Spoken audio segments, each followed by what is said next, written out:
All right. My dad is.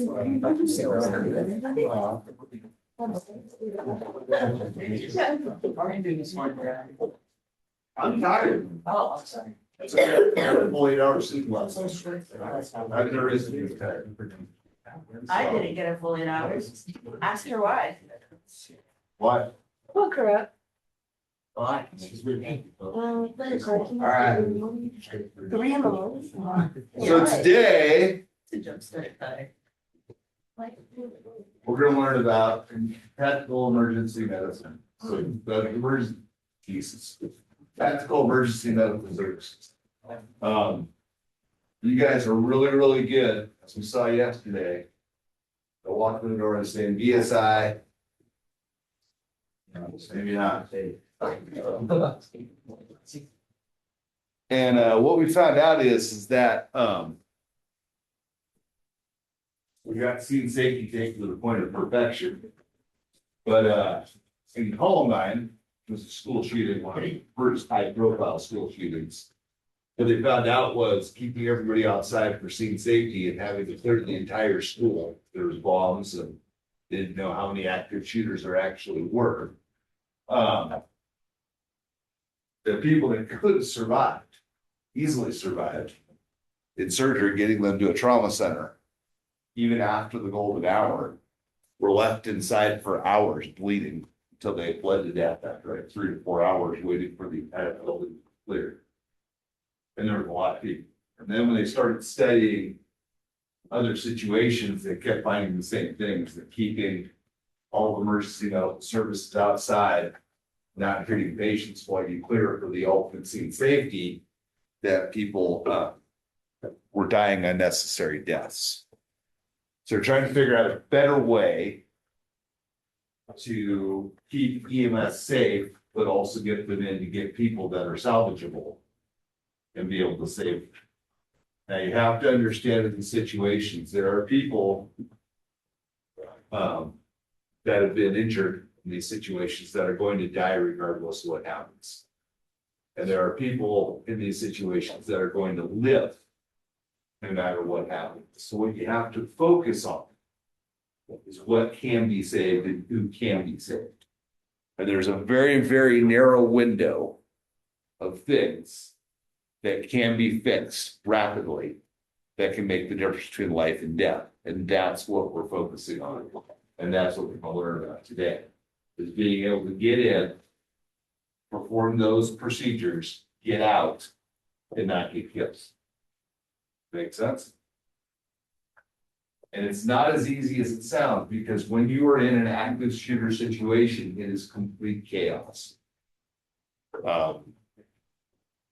We could probably spend a week listening to recordings of radio traffic during active shooters, which is, if you have a chance to, I recommend you do it so that you understand the chaos. I'll give you an example. Las Vegas, at the Mandalay Bay active shooter, which is one of the biggest in the nation. When that activated, I immediately kicked on the scanner to listen. I was driving home from San Francisco. And one of our people actually was one of the first from this program, and that's Shasta Ambulance, born and raised in the system, third generation. She actually was the first ambulance to respond to that active shooter. And so I was communicating with her, because I knew she was on duty while that was going on. But anyway, at that time, they thought it was a terrorist attack at first, because it's not like people think that, like, oh, we know we have an active shooter here. No one knows what's going on. Someone just starts shooting people.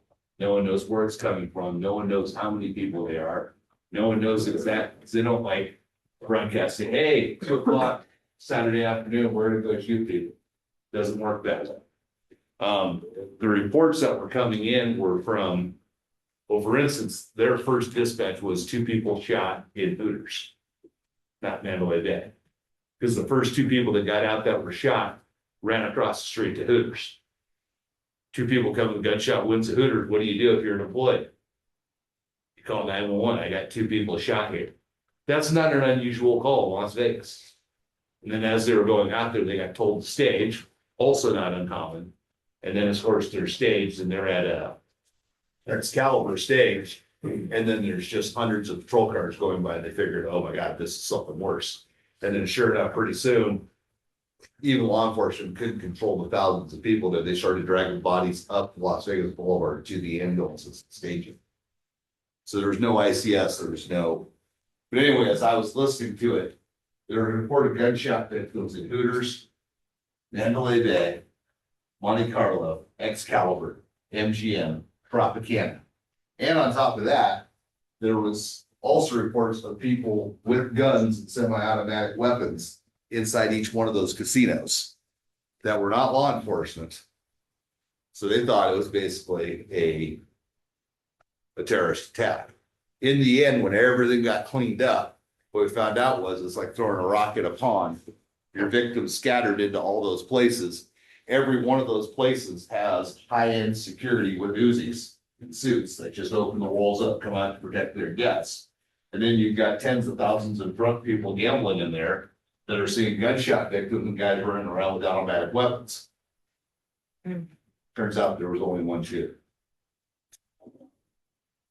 So anyway, no one really knows. So it's hard to coordinate these scenes. It's very difficult. And that's what we're going to learn about today. So how did we come up with this system? Go look to the people that deal with gunshot victims on a daily basis in those situations, daily basis, the military, who has absolutely gotten this completely dialed to exactly what you can and can't save. Any questions? All right, let's get started. Where at? Where at? This is actual video. Hey. Roll it, roll it.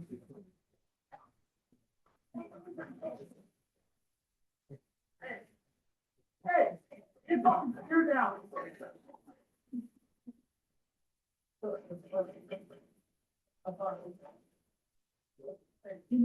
My chest wound.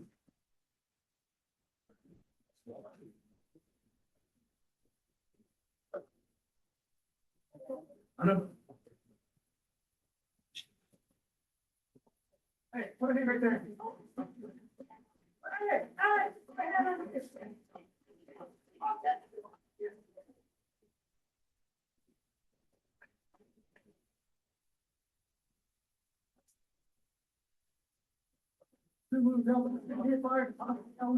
now.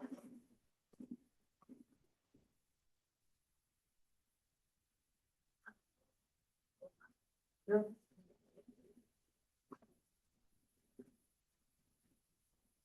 And then. Boom, boom, boom. Not too bad, so too bad. Come out. I'm breathing. Can you walk?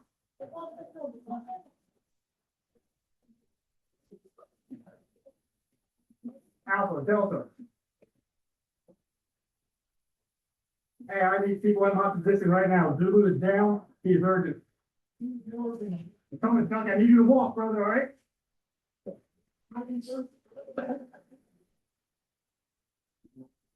Yep. Hey, we're gonna move, Delta, all right?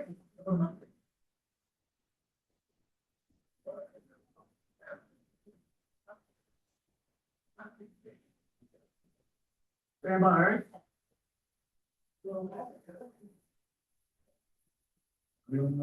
Got more things involved than your problem. All right, not now. Hey, we gotta move for it. What's up? Negative, Zulu, I see nothing. Hey, can you get up and talk? All right, man, we need to move for it. Yeah, hey, Commander, we got. Go. Yep, get him up, let's go. Start getting the guys back right now.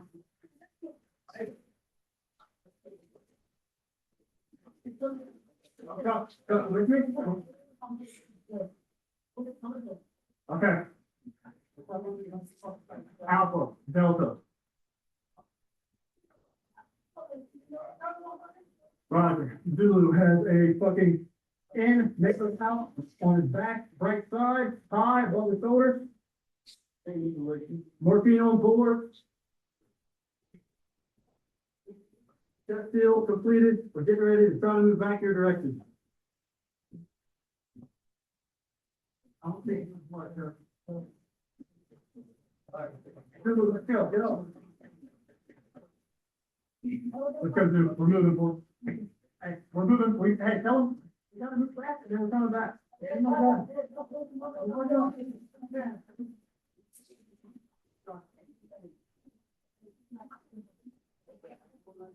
Yeah.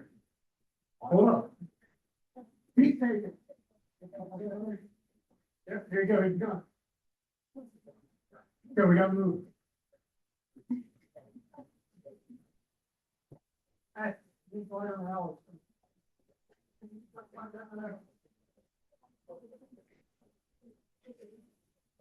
Tell him we're gonna come back. All right, you go in the alley. Hey, start putting fire down that alley. Hurry up, you stop. Hey, we're all at my position. We're getting ready to move back to your knock out. We're moving back to your position. Knock out.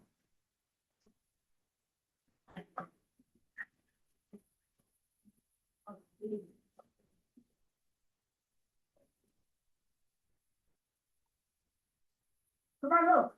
Okay.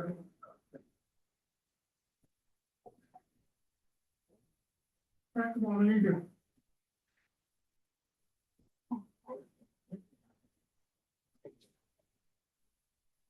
You don't wait.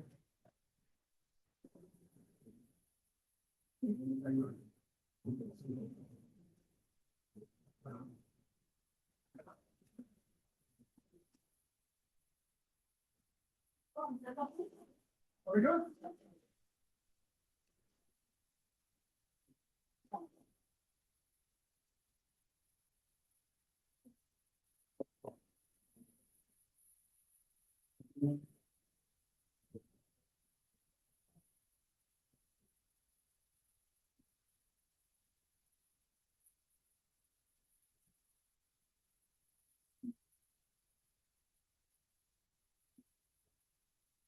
Bring it back. No, I got him right here. Let's go.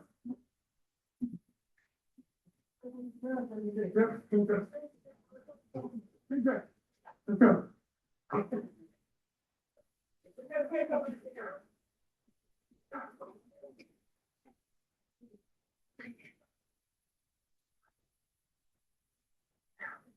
Alpha, we're back in. Stuck in here.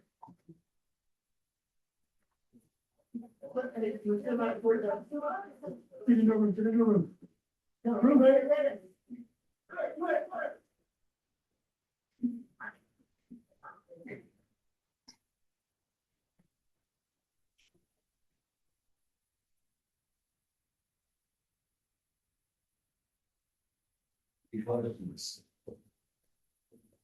Get out, get them. All right, we're gonna go over the three things you need. There's three things that you can do. The three situations that are survivable. If treated immediately and effectively. If not.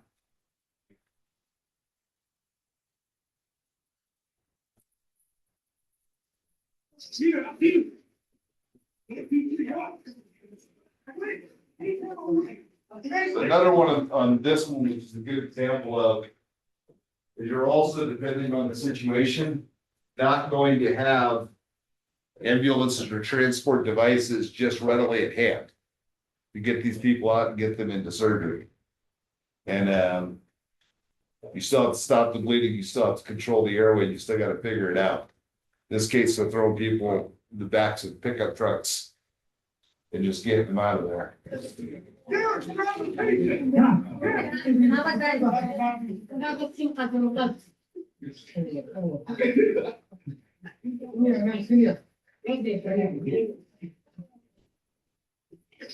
Hey, buddy. Hey, buddy. Come on. Come on. Oh, okay. Okay. I need a medic back. Jamont, bro! Jamont, bro! Jamont, bro!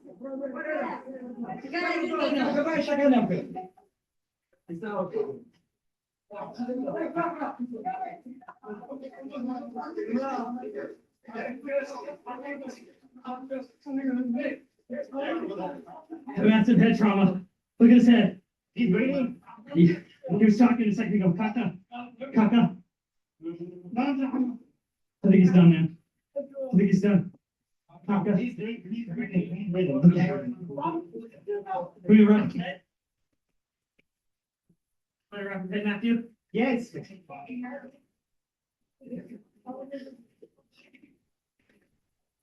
As they're doing the small take, you're returning fire.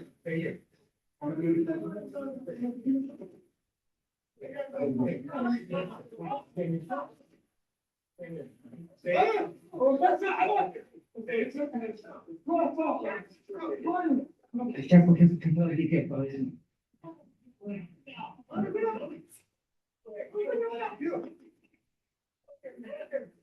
He needs an ambulance, quick.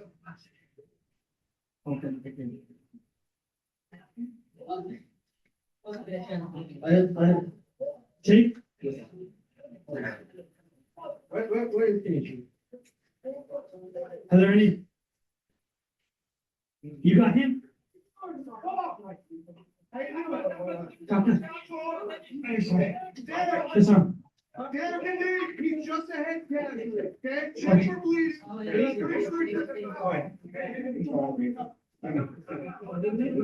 Okay. Okay. Stay still. No. Lay down, lay down. Lay down. Lay down. Basha. Okay. Okay. Nahosh? Nahosh?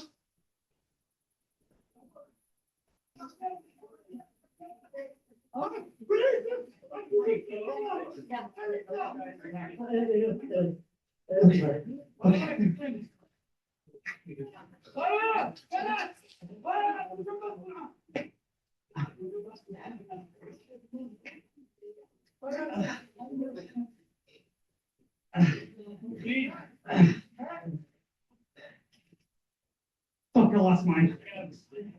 Yeah, take it off. I'm not seeing anything. Era? Era? Deshi? Okay.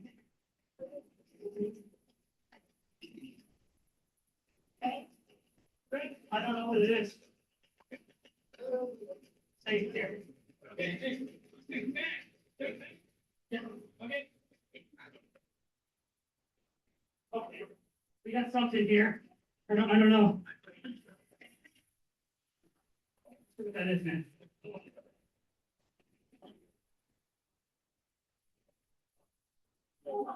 Right here. I don't know what it is. It hurts a lot.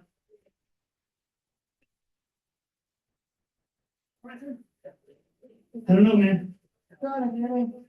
Okay. This on him, Kaka. This on him.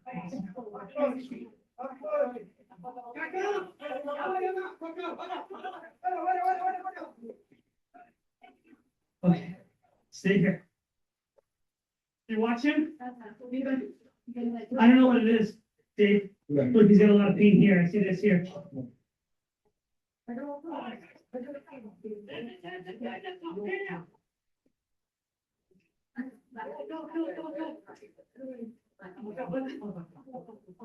Don't give him a lot. I know. Is he breathing? I need fluid. I need fluid.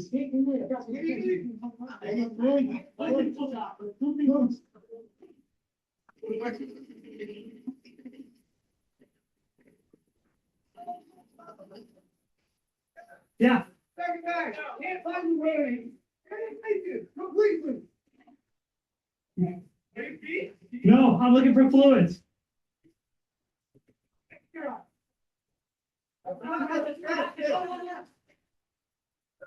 It's RPG. It's RPG.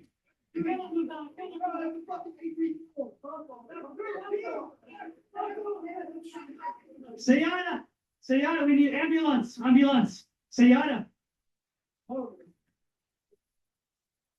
Need something. Need something.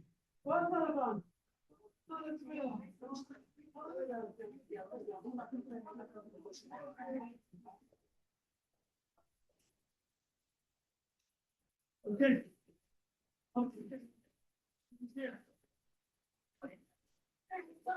Is it breathing? Yeah. Okay. Yeah. Yeah.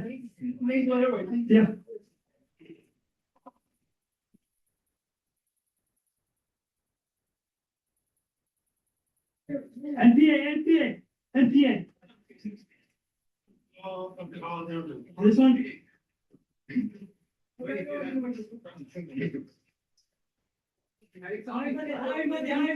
Water or something.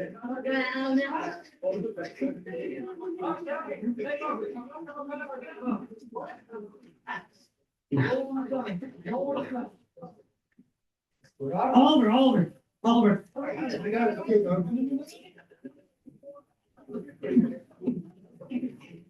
Here you go, here you go. All right, I'm gonna need to do this, guys. Not gonna make Okay. Kaka.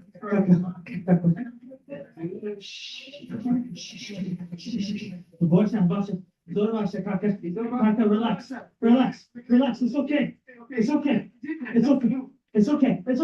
It's okay. Breathe, Kaka. Open your mouth. Bakawa mouth. Başla, Kaka. Başla, it's okay. Zor başla.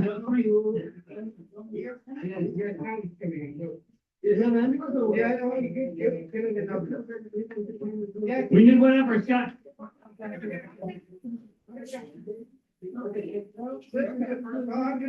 Yeah, I thought I was gonna get VBID, man.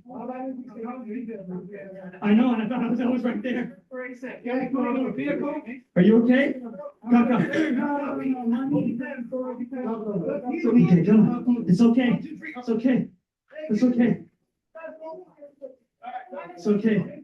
Move this box. Move this fucking box. Başla Brown. Zor başla Brown. Zor başla. Mamushkala.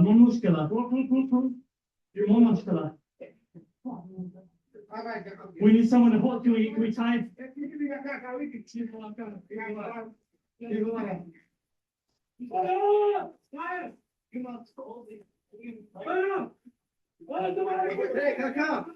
Hey.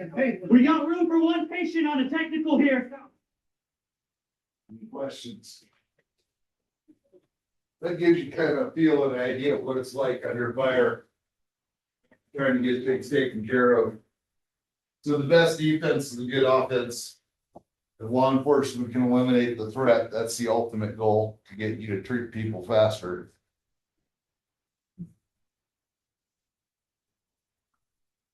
So in military conflicts, the fatality rates, as you can see, as they've learned more, has gotten significantly better throughout the decades. That's because they're learning how to do these things and what the priorities are. And again, there are people that'll survive, people that won't survive, but making the difference on the people that you can do something for, identifying that and being able to treat quickly. So this is what they figured out, was how to make that happen. Better equipment, this class TCCC, which is they call Tems here, faster evacuation time and better training, which is what we're doing now. So we're going to split the difference between military care and civilian pre-hospital care. Of course, we can't do the same things the military do, but we can adapt the priorities and the key factors that make a difference, which is what we're doing now. Any questions?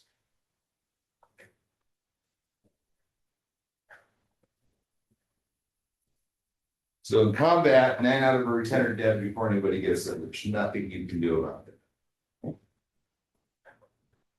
Any questions? Yes.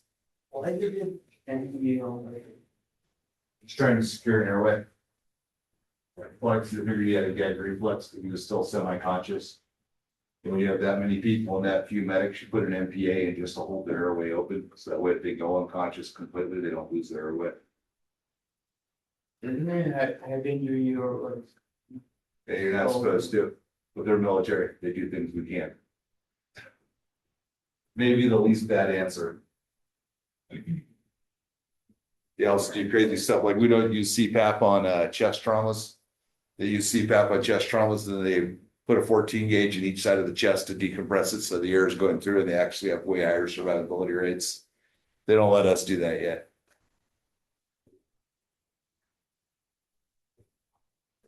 So differences in adapting military to civilian. The causes of the trauma are definitely different. The setting is very different. The people, the EMS versus corpsmen are very different. And the evacuation time is also much different. So there's a lot of challenges in trying. So again, there's some things that you can't adapt. So what you do is you look at what the priorities are, what works, and then you figure out how to make those priorities work in a civilian setting. Any questions? All right. So here's a study from the Canadians. 70% of all traumas are blunt, 21.5 are penetrating, and I have no idea what could be the other 9.5. It's not blunt or penetrating, maybe burns, I don't know. Because there really only is blunt penetrating, so I'm not sure what they're considering other. Psychological? All right, so here's your key factors. What can be fixed? Again, some people will live regardless, some people will die regardless, but some people, you can do things that make a difference. There's three main things. First one is bleeding. If you can stop the bleeding immediately from someone, you can stop them from bleeding to death. That is something that is a correctable problem that can be corrected immediately. Agreed? Yeah. The next highest one, which unfortunately for you guys, you can't fix, but you can drag them and get them to someone hopefully that can, is tension pneumothorax. Get them to someone that can decompress the chest. Because that can make a difference. As we've seen, I've showed you guys the videos of the lungs are in plate, you can breathe, and it's not crushing the great vessels in the heart. You can live. Third one, obstructed airway. Goes back to your question on why they put the MBA in, because when he's got to go over and get to those other guys, if that guy goes completely unresponsive, his tongue falls back, at least he's got the MBA. You guys can do that. Those are the three things that can make the difference in an active shooter situation on whether someone that may be in that narrow window of could die, could live. But if we do one of those three things or multiple of those three things, that's what makes a difference. So that's key to what we're learning today. Any questions on the three things that are preventable interventions? All right.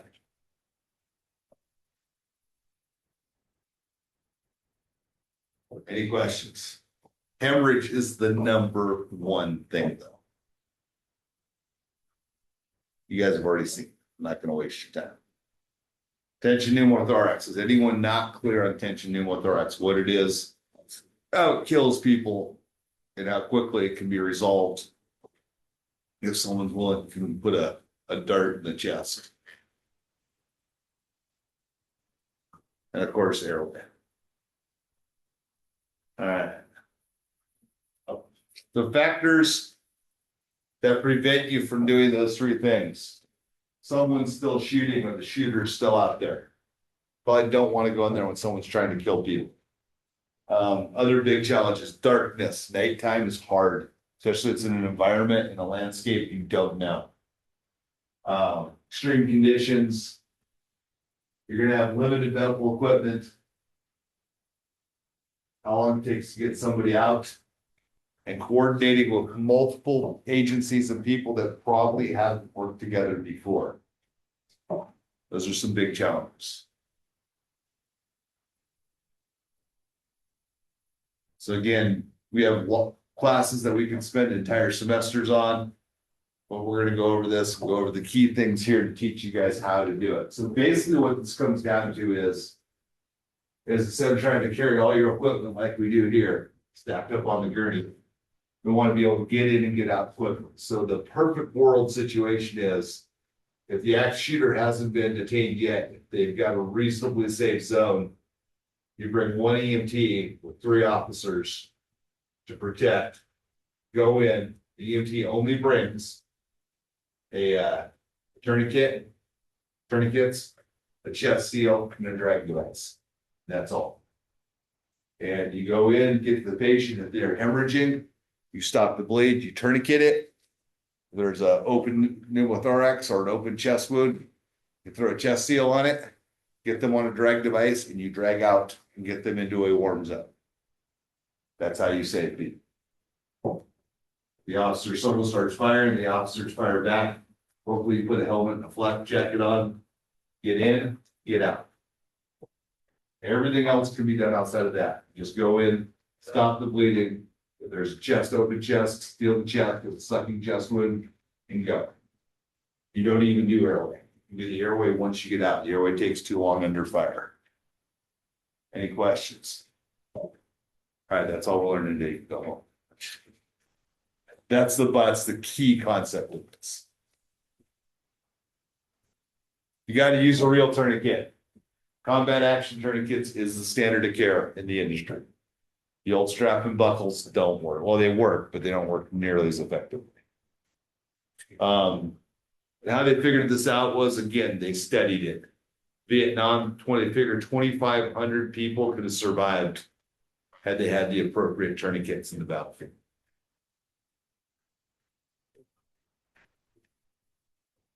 Any questions? And people not trained how to properly use them.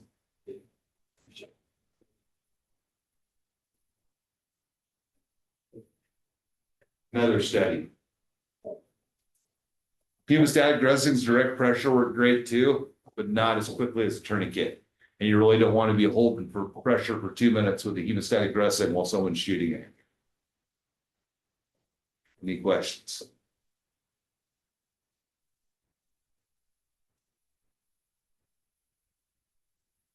Another one.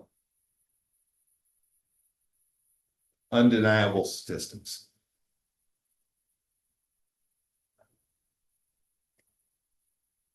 So that's why they designed this class, is to try to get the highest survival rate by identifying the things that you can fix and not being concerned with things that you can't fix or wasting time with things that are not fixable or things that won't make a difference.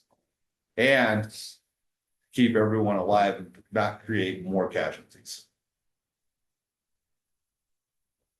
So what are the objectives? Get the person treated, stop them from dying. Don't get anybody else hurt. Get out and wrap it up. Get ready for the next one. Any questions?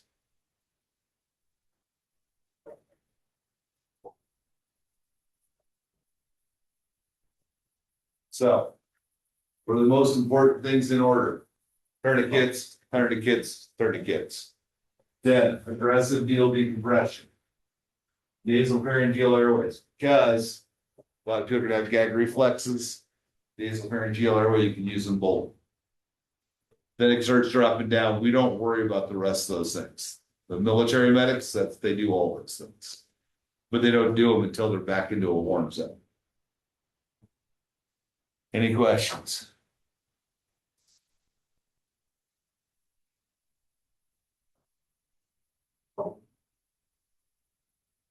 References. I didn't just make this up like I make everything else. Any questions? BHTLS is a great class, but again, that's all for after you get them out of the scene. If you have a chance to take a BHTLS or an ITLS class, I highly recommend it. Any questions?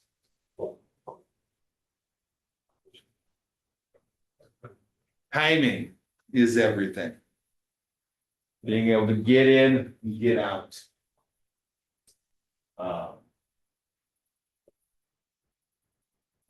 Get in, stop the bleeding, make sure they're breathing, get them out. And again, this is one of the key things. Good medicine can sometimes get everyone killed. So what would be the right thing to do and the priorities in a non-tactical situation may not be the right things to do in a tactical situation. And what could get you killed in a tactical situation. So doing the right thing at the right time is the most critical aspect of this entire thing. Any questions?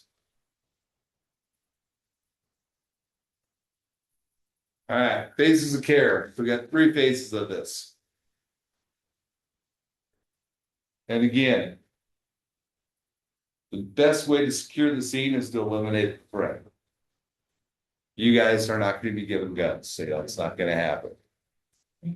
Or explosive devices, no grenades, no flashbangs.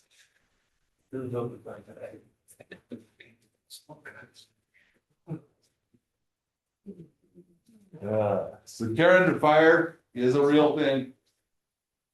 We actually, and as far as I know, it's still been the largest one. It's been over 10 years. We actually did the largest active shooter drill in California history here at COS. I have video. I think I have video in this presentation. Once you talking about it and doing it here in the classroom is one thing. Actually physically applying it when you've got 70 students shot and explosives and officers chasing people and trying to coordinate EMS at the same time and an MCI trailer of multiple agencies. It's pretty challenging. Sounds easy when we're just talking about it on screen, but actually doing it's a whole different thing. And that's practice. That's not even real life. You know, it's not real shooting. Real shooting, well, that'd be something else. Any questions?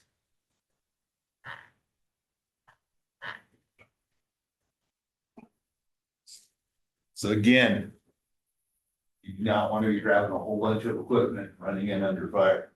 Tourniquets, chest seals, drag device. Drag device is whatever you can find, whatever you need to use. Carry all, sked, webbing, sheet, tarp, whatever. Any questions?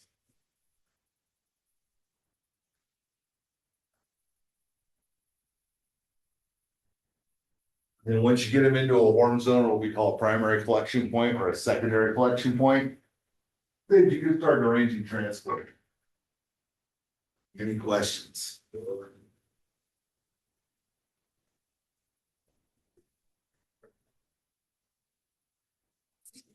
Again, good medicine can be bad tactics. Approximately, the military says approximately 18% of the combat casualty has one of those 3 things that is survives, which means 82% are not. Nothing you can do about it. They're going to live regardless or die regardless. We already did that. So there's your 3 phases: care under fire, getting them out, and then getting them packaged and actually to definitive care. And I guarantee you there's going to be things, unless you pre-plan it, there's going to be things that you haven't thought of. After we did the one here, we did another smaller one. Dunsmuir High School. Anybody ever seen Dunsmuir High School? I was born and raised there. Spent 7 years at Dunsmuir High School. Just kidding, I was only there for 4. But never realized, we never understood that that building and its location is the ultimate fortress. It is built into a hillside with 4 floors overlooking the town. And if you were to be an active shooter on the top floor, you would have complete dominance of the entire thing. There's only one way in and one way out. And I'd never thought of it until we did an active shooter drill there. And so then even if you can get in and you can get your people, get your patients taken care of, where are you going to get them to? How do you get them out? Just a lot of major challenges that nobody'd ever thought of before until we did that drill. Any questions? Yes. Was a or after this update normally? Yeah, huge eye opener. CHP did it. I was like, I was only, okay, now what are you gonna do? We still got an active shooter on the top floor. How are you gonna get these people out? It's like, you're not. Until that threat's eliminated. I mean, you could try to go across the field and, but to the water plant and then down the road from the water plant, but that'd be. You need manpower and devices and. Mhm. Yeah, it was a huge eye opener for me. I'd never even considered it.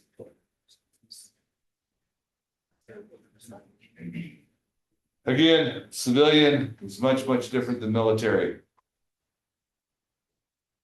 All right, so we're not done.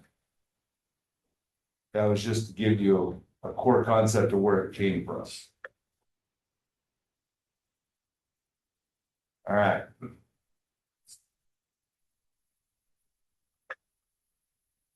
So again, this is military, it's not civilian. It's really hard to find video of active shooters with civilians. I do have some. This one though is a really good of showing when you have a preventable situation under fire. In this case, it's the medic that gets shot, which is really bad. And it's life threatening. He gets shot in the neck. But his crew was able to get him out of. I'll let you watch.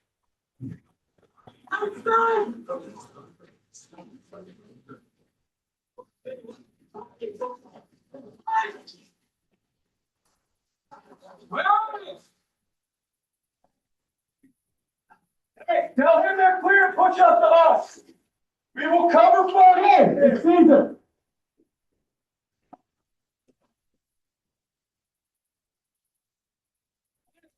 Fire from you two buckets outside.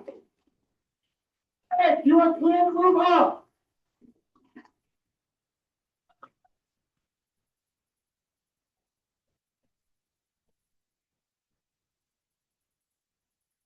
Hey. Cover. Cover. Get up. I'm fucking in. Hey, good job. Good.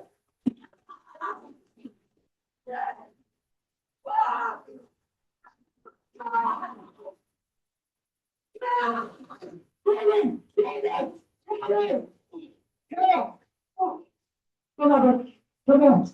You're good. Okay. Hey, you're good. You're good. I'm gonna come on, man. I'm gonna come on, man.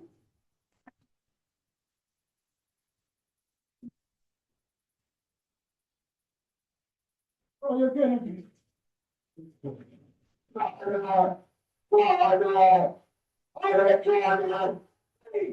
Give me your money back. Go. Man, Calvin.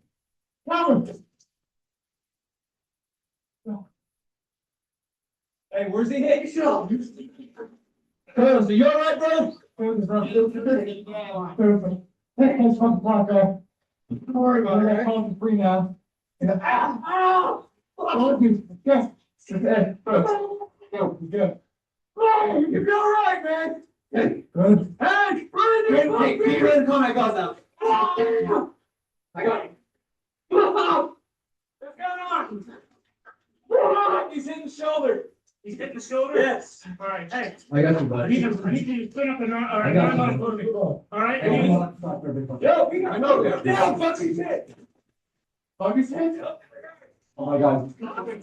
Only one! I'm a drunk fucking bomb! Hey, one piece hit in the head! I'll fucking watch him, bro. Go to Buggies. Okay.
So, if you can get them to walk, whatever you gotta do to get them out of that, it's faster than dragging them.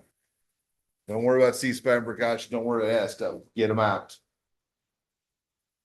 All right, here we go, got some more examples here. Okay, gonna be first floor, gonna be on what? I'm making it check on the phone. Oh, yeah. This is pretty graphic. Probably the best tactical interface I've found yet. This was a active shooter in a school that shot multiple and killed multiple kids. And they went in and very, very quickly eliminated the threat. But this is the actual full body camo. It's very impressive. And we're gonna see some that aren't nearly as impressive. This one is very impressive.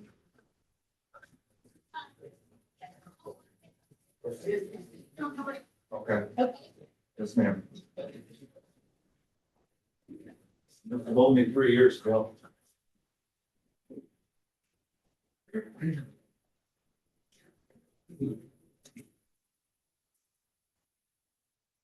Yeah. They're unfair. Hey. Give me 3. Let's get 3.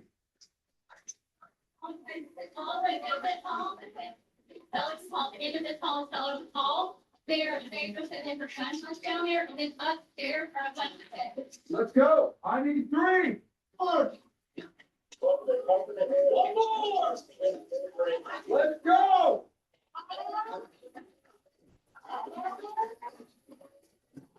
Let's go, police.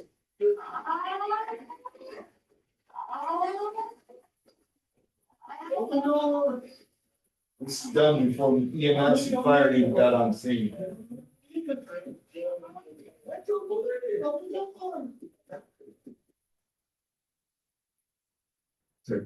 Back to your bathroom, slow back, please.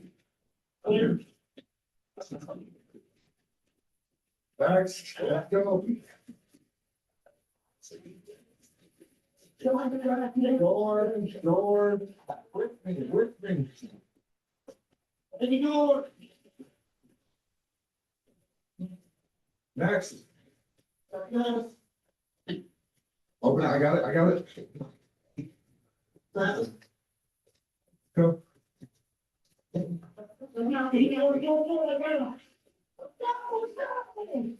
Move right, cover left.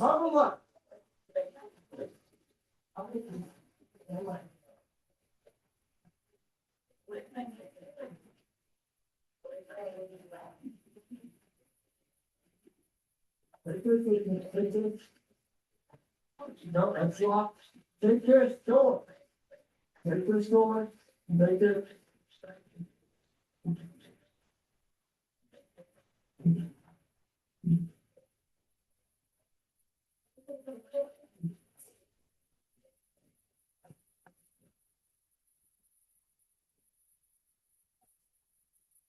It's upstairs. Something's upstairs.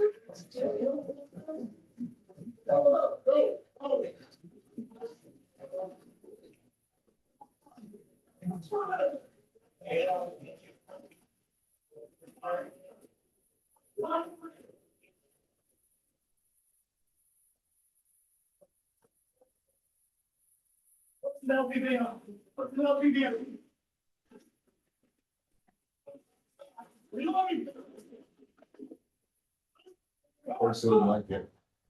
That's sort of what said you could have the actual elimination.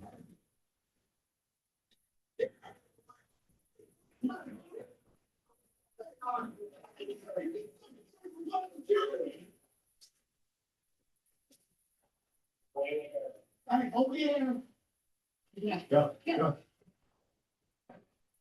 Take up second floor.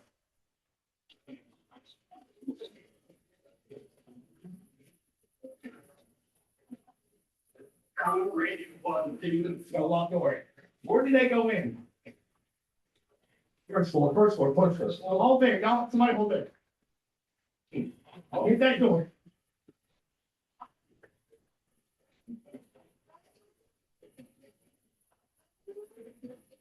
Rifle first. Rifle for blue, go. Go, go, go, go, go. Go. Move. Move. I'm with you. Go away. Sure, sure.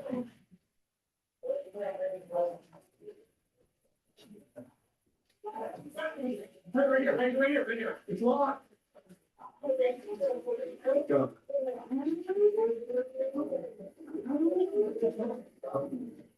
Who's up there? Who's the stairs?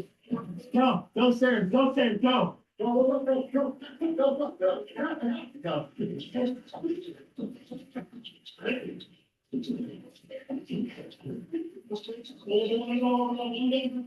Big push. Go.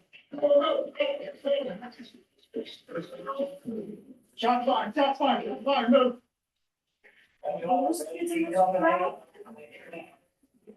Right, right, right.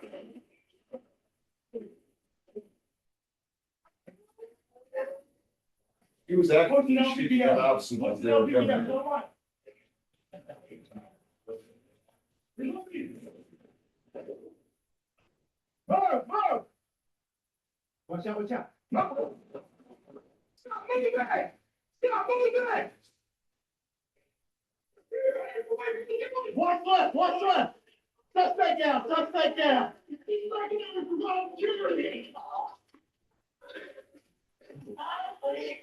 Hey, hold the air. Hard to do much better than that in that type of situation. Unfortunately, some of the other ones did not go nearly as well. Any questions on that? These are pretty graphic.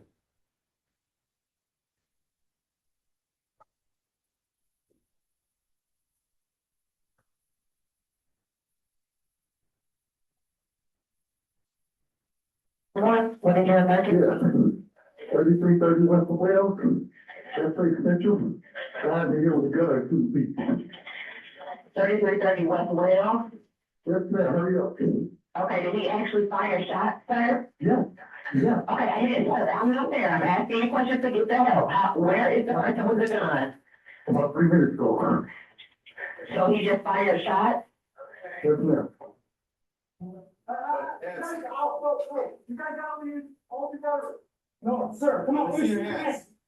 Shit. Guys, on me, on me, on me, on me.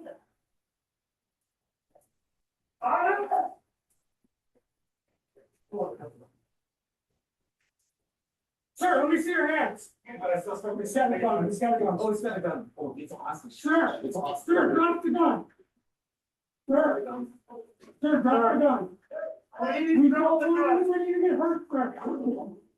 Shots fired, suspect down. Shots fired, suspect down. Hey, get him out of here. Hey, come here, come. Get out of here. Don't reach. Don't reach for anything. Get medical. Oh, here a minute.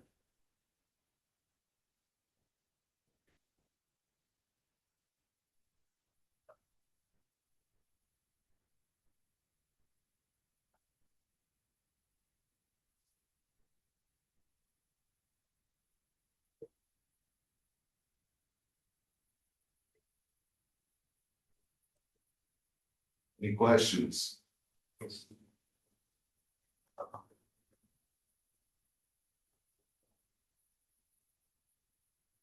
All right, so this one, a little bit longer, but this did not go well, not like Nashville. So this was in a mega church. And there was a lot of uniformed officers there that did not act, that actually took cover. The threat was actually eliminated by an off-duty parishioner who was at off-duty, I believe, either to alcohol, tobacco, firearms, or ABC, alcohol beverage call. I can't remember which one he is. But he's just there in plain clothes and just walks down the hallway shooting and eliminates the target. But you'll see there's about 5 different views from 5 different officers. Some have video, and then there's also some from the security cameras. This one shows you how things don't always go very well, and this one is horrifically tragic for the victim that was with the active shooter. There was a child, she brought a child with her. And it did not go well. But anyway, but man, it's a it gives you a good view of the potential for major casualties in a church with thousands of people and an active shooter situation.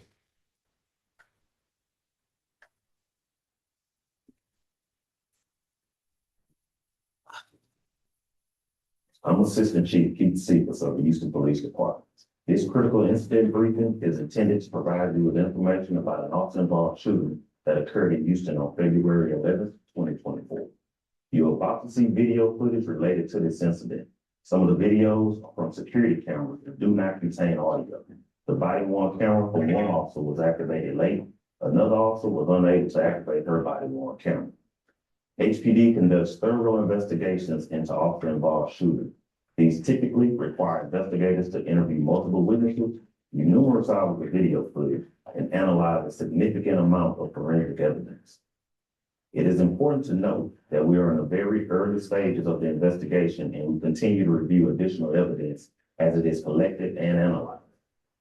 The videos you are about to see can be graphic and may be difficult to watch.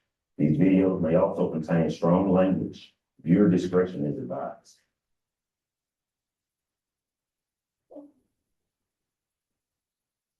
At approximately 1:53 p.m., Genesee Yvonne Moreno drove a white SUV up to the west entrance of Lakewood Church.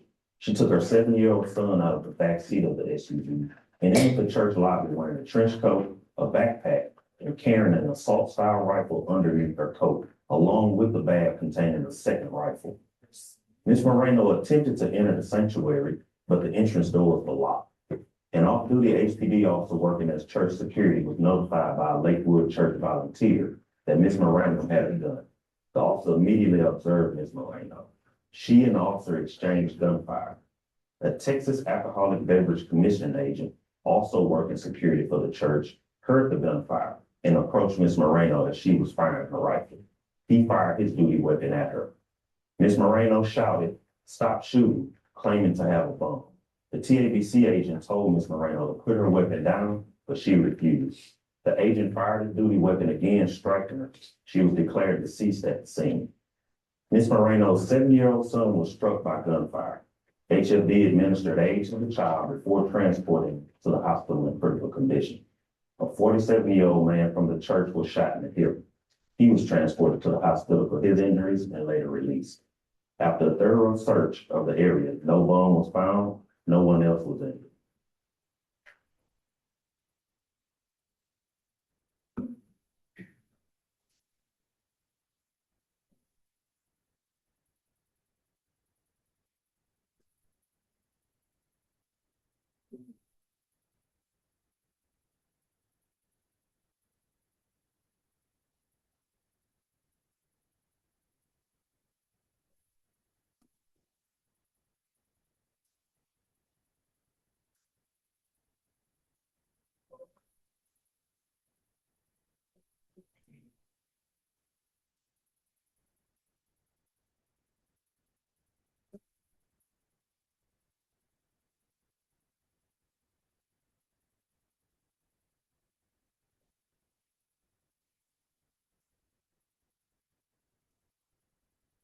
Yes.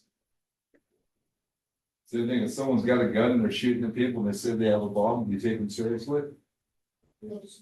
Absolutely.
Problem is, she says she had a bomb, so no one's really sure. The guy on the right's the one that took her out.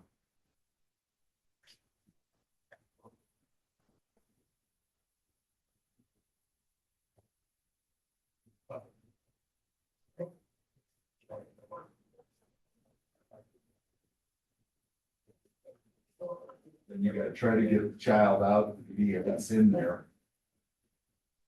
Well, you're not sure if she's actually dead or if she has a bomb too, which complicates things.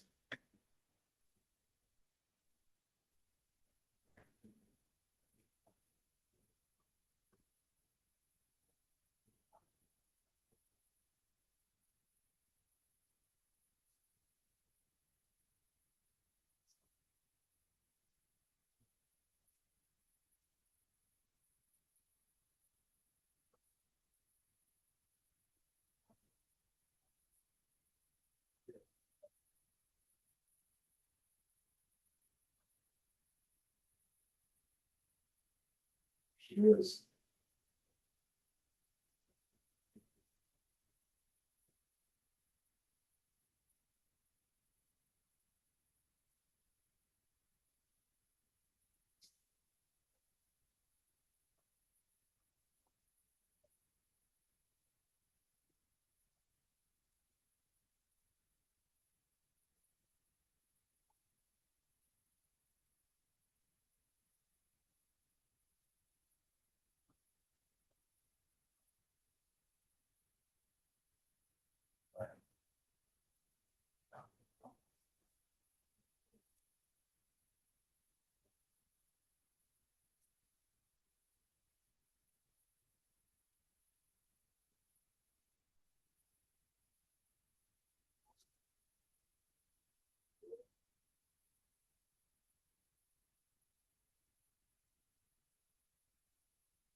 This guy is, they said, he's just there off duty. Where's all your uniformed cops? There's like 8 of them in there.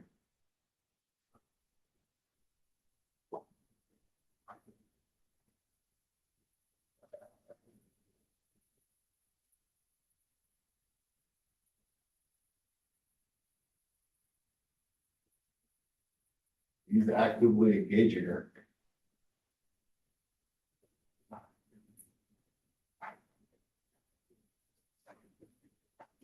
He's got one. I don't think he's got a gun.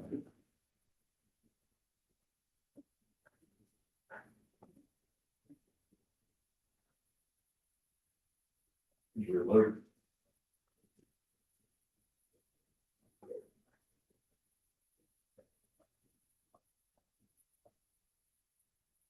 This also shows his preparation. Not only does he bring his handgun to church, he also brings extra clips. That's the only reason why more people would get hurt. Preparation is everything.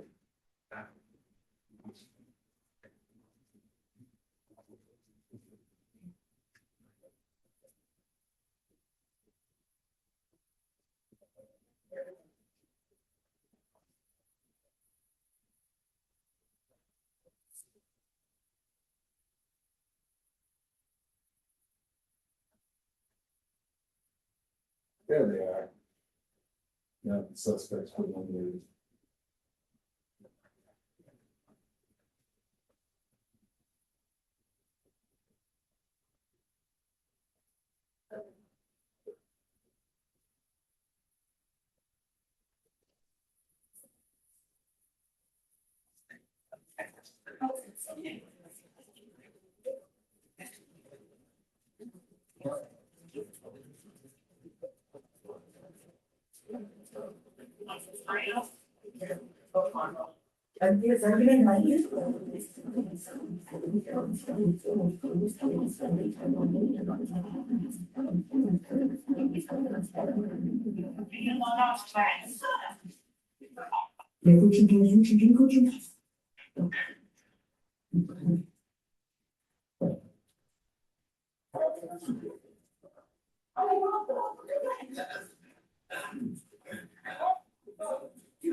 Hello, what's up? I need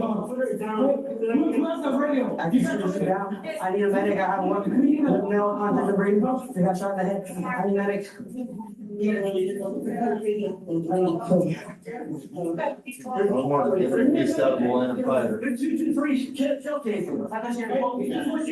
I just didn't want you to stay in.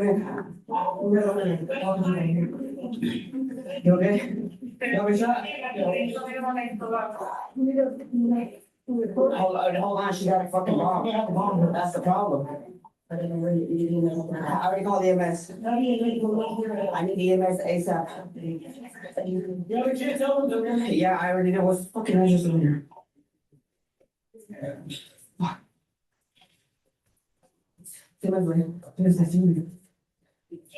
I need them at 3700 Timmins ASAP. Stay back.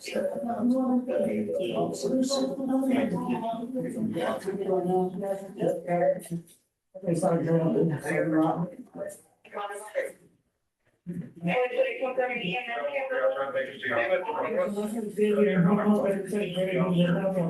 Everybody else is in touch.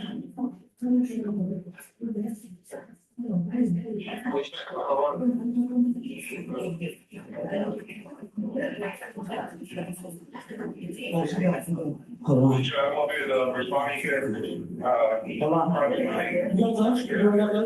You got gloves? I got gloves. I got gloves. What do you need? Okay, take a look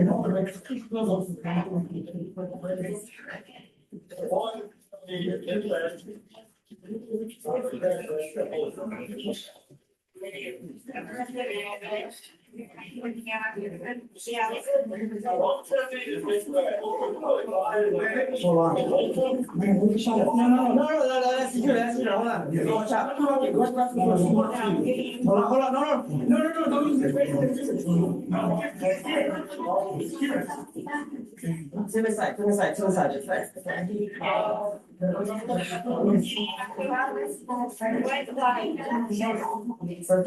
Suspect is down. And the EMS ASAP for one small child. I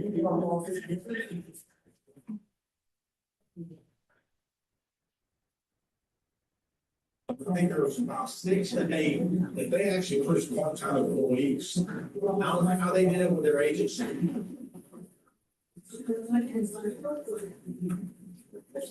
Because they covered each sorts of walking towards it.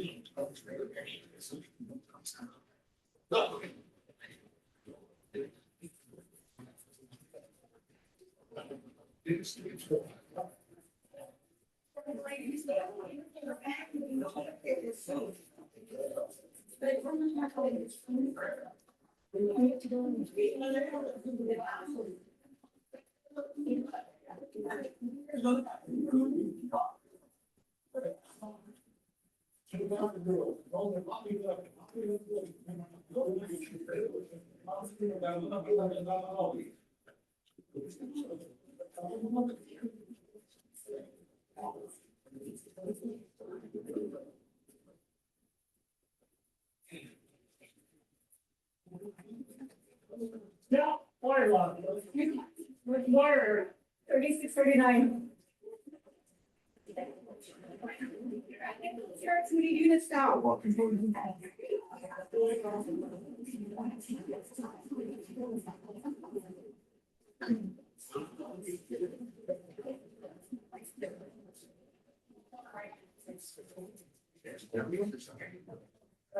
Good first. I think we need to go.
It's probably coming.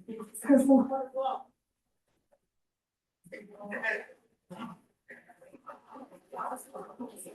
That's a fault to you, so it's coming.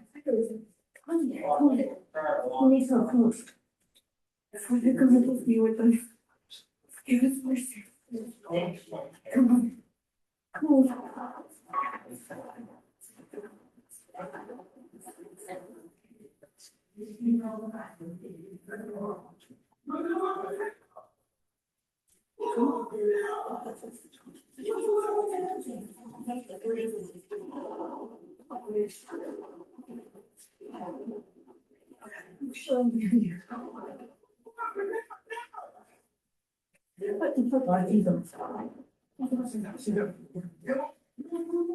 She may have a problem. She need to call, she need to call, she need to call me. I already got in the car. Hey, we need a medic, we need a medic immediately. Look at his toes. She's got more than that wet. I get about 100 now. Hey, you guys are ready. You guys are. Sir, the posture. We need to. We don't know, yet. We haven't seen that's down. That's like, Hey, is this push?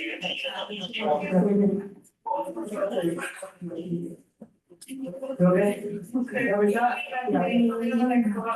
We need to, should we approach? That's the problem. I don't know the mess. Maybe you might go look here. I need the mess ASAP. Yeah, I already did was fucking. Preparation, what's the address? You know where you're at.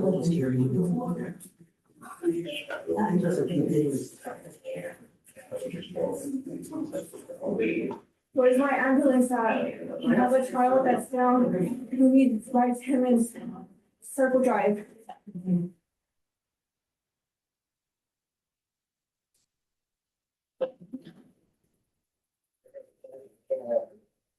Oh, you're gonna keep the channel health line.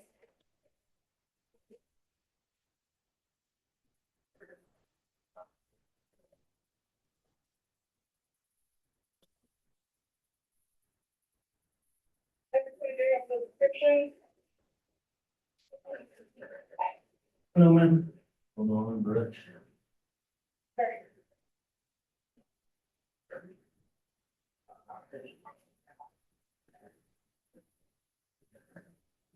I don't know.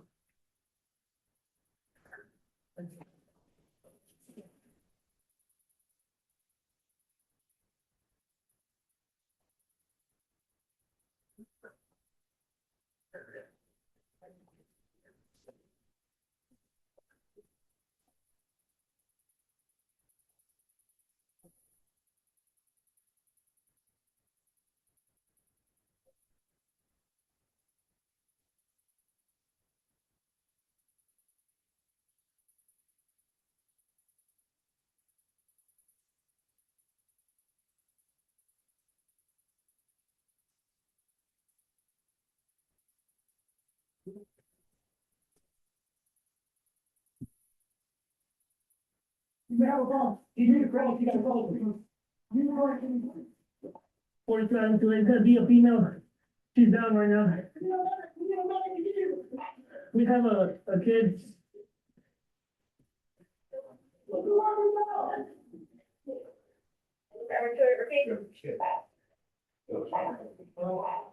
Shooter is down. We like to have something set on her chest.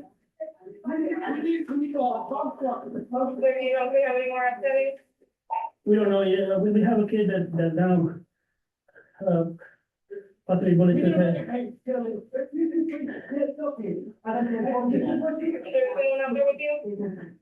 We have other officers out here.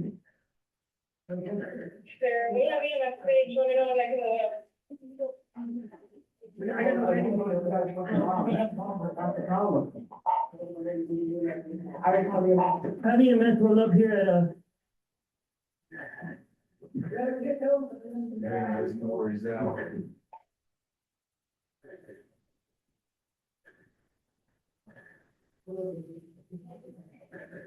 Sexual things that we're trying to take a breath and know what you're starting. let us know, can we release the channel and have EMS move up? Hey, sorry, yeah, we're good right now. She has something strapped on her. We're trying to figure it out.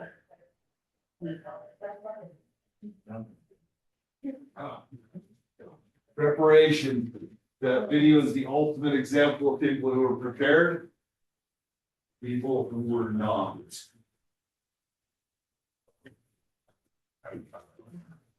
You have to know where you're going and where you are at all times. You cannot call for help or additional resources if you don't even know where you are. All times, situational awareness. 3, 4. Yeah.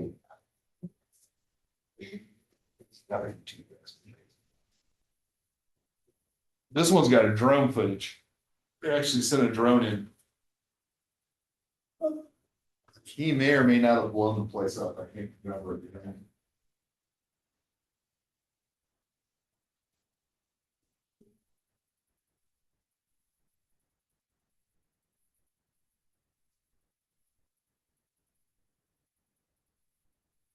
Welcome to us.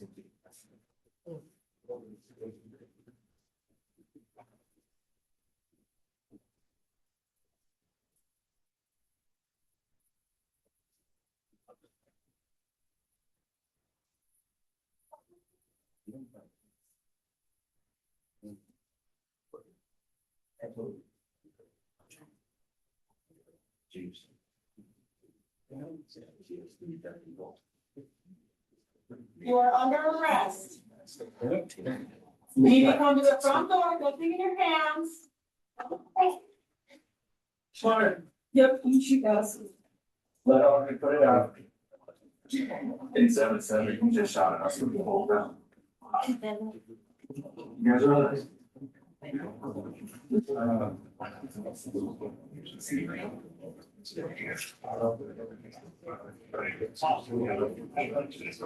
said that kind of point out. Come to the front door with nothing in your hand. Show us that you don't want to hurt anybody out here. Show us that you can be safe. Okay, that's how they're going. It's going. We'll do the same. Yeah. Yeah, it's No remarks with you. back up. It's a little right. Our front legs from just shattered. We're gonna pull out.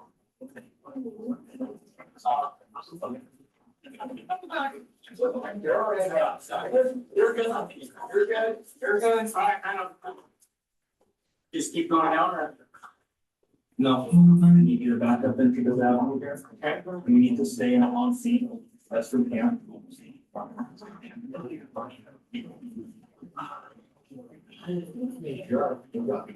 Everybody up there.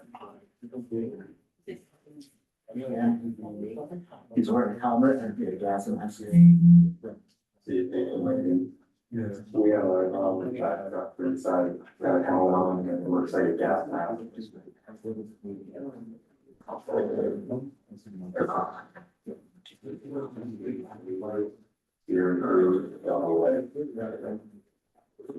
He went down, he's down in a 3-side, slider.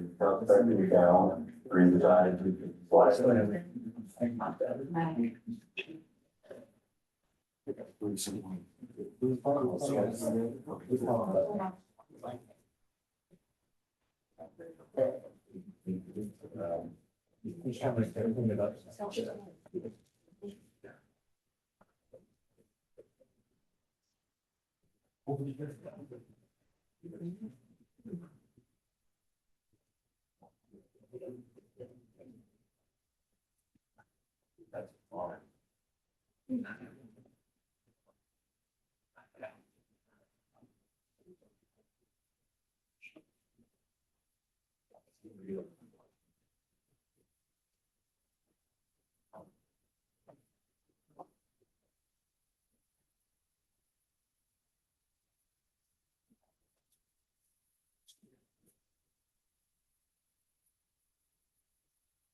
Was this guy prepared? Yeah, didn't end well for him. Was it at his house though? I don't know who, I think it was.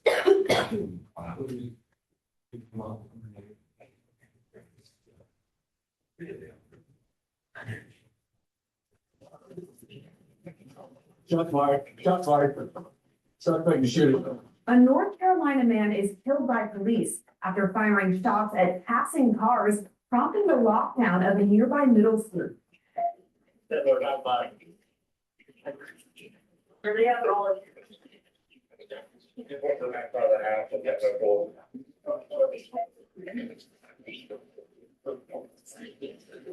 Suspect is actively firing at us. We have no blind sight. It happened on March 27th in Raleigh, North Carolina. Just before 7 o'clock that morning, a 911 call came in reporting a man firing a gun at vehicles near Legion Magnet Middle School. Minutes after the call came in, officers arrived on the scene to find the suspect, later identified as Jorge Luis Vega Lasama. Last comment from the description is a black male, 19, in a dark shirt. Before first responders arrived, investigators say Vega Lasama shot 2 vehicles, including one that had children inside of it. Once on the scene, 3 officers got out of their squad cars and approached the suspect. It was in black male at the same time. Wearing a hat for his time. Yeah. Hey, man, we got here that. Maybe. Don't worry, don't worry. That were not boxed. Hurry up, all. It was the back side of the house, and that was.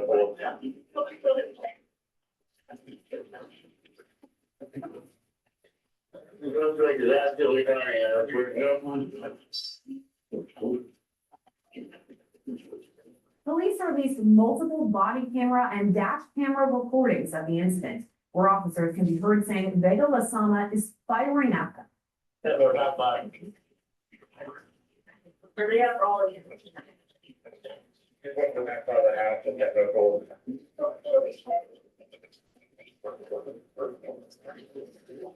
Suspect is actively firing at us. We have no blind sight. Dash camera video shows several angles of officers responding to the gunfire.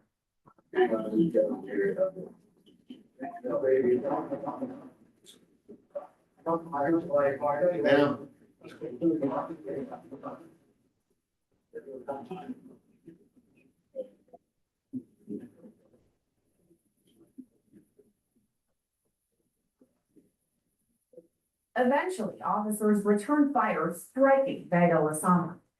Vega Lasama was later pronounced dead as a result of his injuries. All 3 officers involved in the shooting are now placed on administrative leave as the investigation into the shooting is still underway. Reporting for Long Crime Network, I'm Sierra Gillespie. Last one, I believe. No, it's not the right one. I think they took away the one of the. Stop now!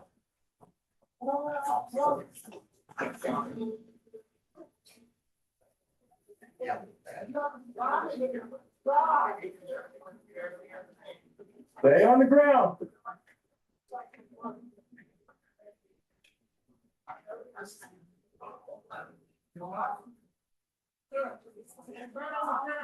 Holding.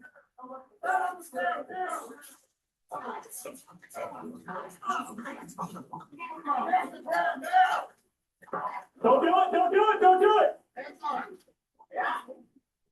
Those are firearms on the ground in front of it. Do not reach back. Stop now.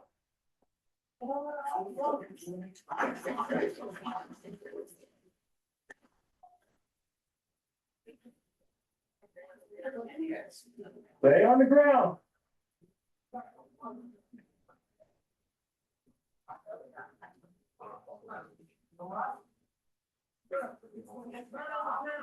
Holding.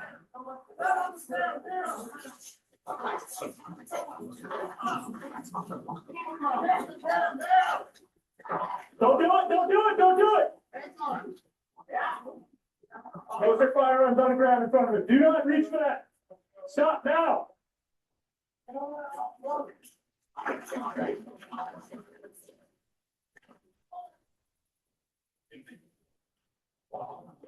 White checks. Hold it. I had one where the officers were doing a presentation to some kids at a shopping center and someone just started shooting inside the shopping center there. I think they took that one away. None of the kids got hurt. All right, so again, what are our objectives here? Trying to prevent more casualties, trying to save the lives of people that are savable. You gotta work with law enforcement and other agencies as a smooth team to get injured patients to definitive care as soon as possible. Understand the procedures. Know what a hot zone is, a warm zone is, know what a primary collection point is, know what a secondary collection point is. And be able to understand the correct interventions and the correct time period, because things will go wrong. Nothing goes perfectly. Any questions? 3 goals. 1, save preventable deaths. Remember, some people are going to survive regardless. Some people are going to die regardless. But if you have that narrow window of preventable deaths, prevent anyone else from becoming a casualty and complete the mission. Any questions? Yes. If you're in a situation where there's multiple traumatic injuries on scene, you know the patient you found yourself with is not going to survive compared to others. You have to stay with that patient until you can confirm No, that. in this situation, if it's under fire, you're going to try to stop the bleeding. There's chest wound, seal the chest, and drag them out to a patient collection. They make it, they make it. If they don't, they don't. Now, if they're shot in the head and they're dead, and it's not survivable, there's Yeah. nothing to do. In case They of know that. you're gonna move on. Yeah, as opposed to like, And if they're still breathing, you're still gonna drag them out. okay. I mean, Opposed to like other injuries that you know you can like prevent death from. Right. If But you if have a you're only patient with that- the one and like they're shot, like the child shot in the head, Yeah, you're gonna drag that kid out, try to get him to a patient primary collection point. absolutely, yeah. He is still alive. My question, I guess, is if you see multiple patients, the one you're with, you know, is not gonna make it. Right. Are And you this, going to basically abandon them to try and save? well, we're gonna go over likely- that the last night of class. Okay, It's called start triage. But this is a little bit different than start triage. This is going in, getting one at a time and getting them out under fire. okay, Whereas then when you have multiple patients, more patients, the resources, then it's called an MCI, multiple casualty incident. And then we go into what's called triage formal. And we're gonna show you how to identify who's salvageable, who's not salvageable, who needs care first, and who doesn't. that's one of my questions. Right, we're gonna go that the How last do you night. make prioritization for people? That will probably won't be the last night, 'cause we're so far ahead right now. It'll probably be right after spring break. We'll actually do a whole presentation on how to do that. Okay. It's called start triage. And we'll teach you that. It's actually really easy. Of course, I say that because I say everything's easy. So EMS, I will tell you guys right now, and anyone that's rode along recently with me has probably heard me say it a million times around the office. It's the easiest job in the world if you are prepared. If you know how to do an assessment, you know what your positive findings are of your assessment, you can form a primary impression, and you know your treatment protocols to treat based off your primary impression, you can literally do this job without thinking about it.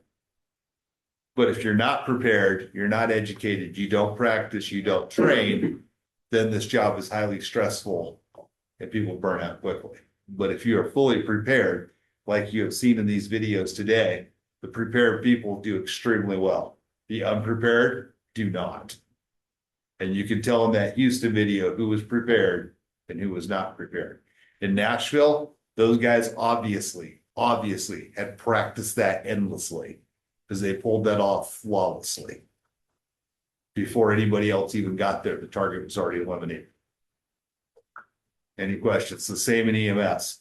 Even if you're not under fire active shooter, if you are prepared for your emergencies, for your medicals, your equipment's checked, you know how to use your equipment. You can grab your equipment and use it without thinking about it. If you are prepared, things go very well. If you are not prepared, it doesn't go well at all. All right, background again. Unfortunately, every year this continues to grow. We've had 5 active shooter incidents in the United States just this week. We've been fortunate here locally that it's never actually happened. We've had serious threats, but it's been minimal.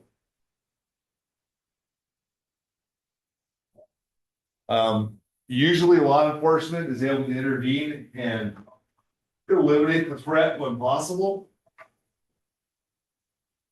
But again, if we're not trained to practice and we're not all on the same page, things are gonna go really, really badly.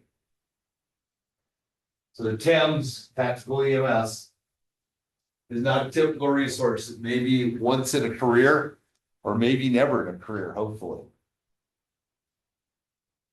Any questions?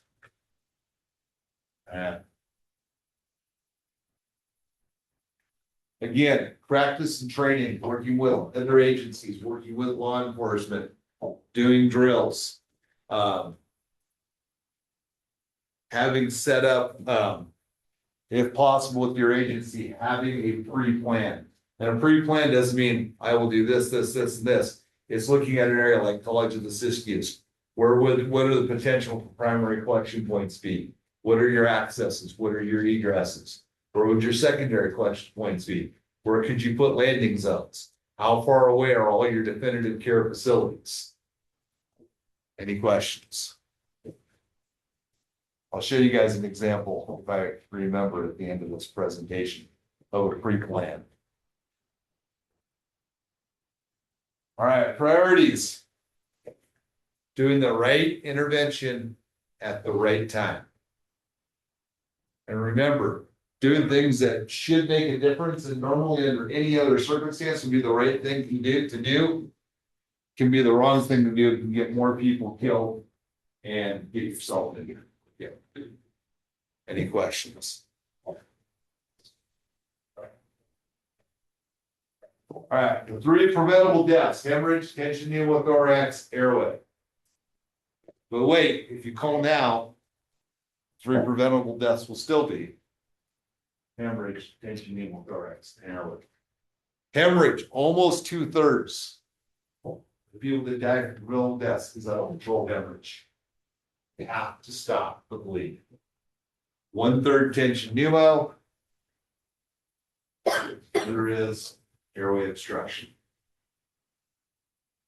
This is from thousands and thousands of cases. This is unmistakable and undeniable. Yeah. Factual. Yeah. Any questions? Those are the 3 things you can do that will make a difference. So there's lots of things that kill people in these situations. Penetrating head trauma, nothing you can do about that. Poor child that she brought with her is still alive, but he's in a vegetative state. He'll be in a skilled nursing for the rest of his life on a feeding tube. Uncorrectable torso trauma, great vessel, massive lung damage, heart damage, nothing you can do about it. But hemorrhage, you can do something about it. Being blown apart from blast trauma, nothing you can do about it. Tension pneumothorax, fixable. Airway, fixable. Not treating infections, well, I'm not gonna go there, but anyway. Next slide, any questions? So what's gonna stop you from doing those 3 things? Well, being shot at.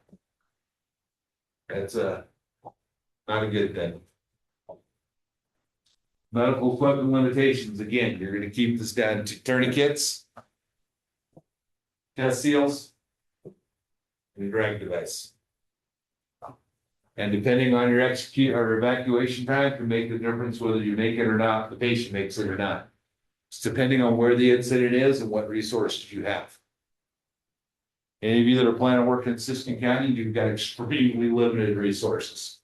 EMS, fire, law enforcement, all of it's very limited. Any questions?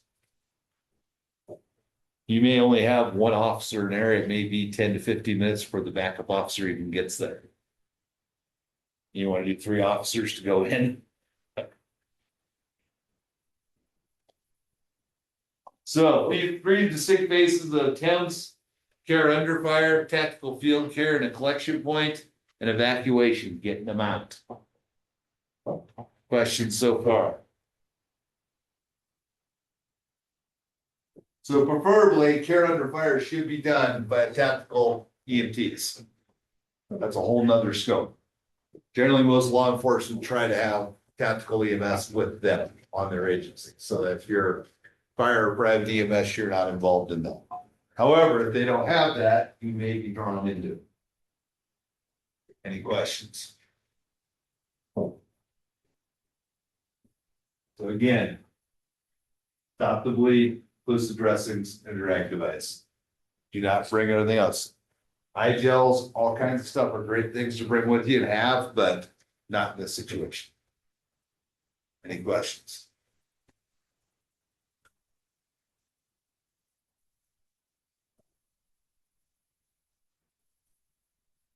So stage 2 is when you've gotten the person drug out to a warm zone that's not directly in the line of fire. Then you can start doing things like securing airways, dropping eye gel, EVM, better assessments. Any questions? Then you want to get into a secondary collection point where hopefully you can get evacuation and transport.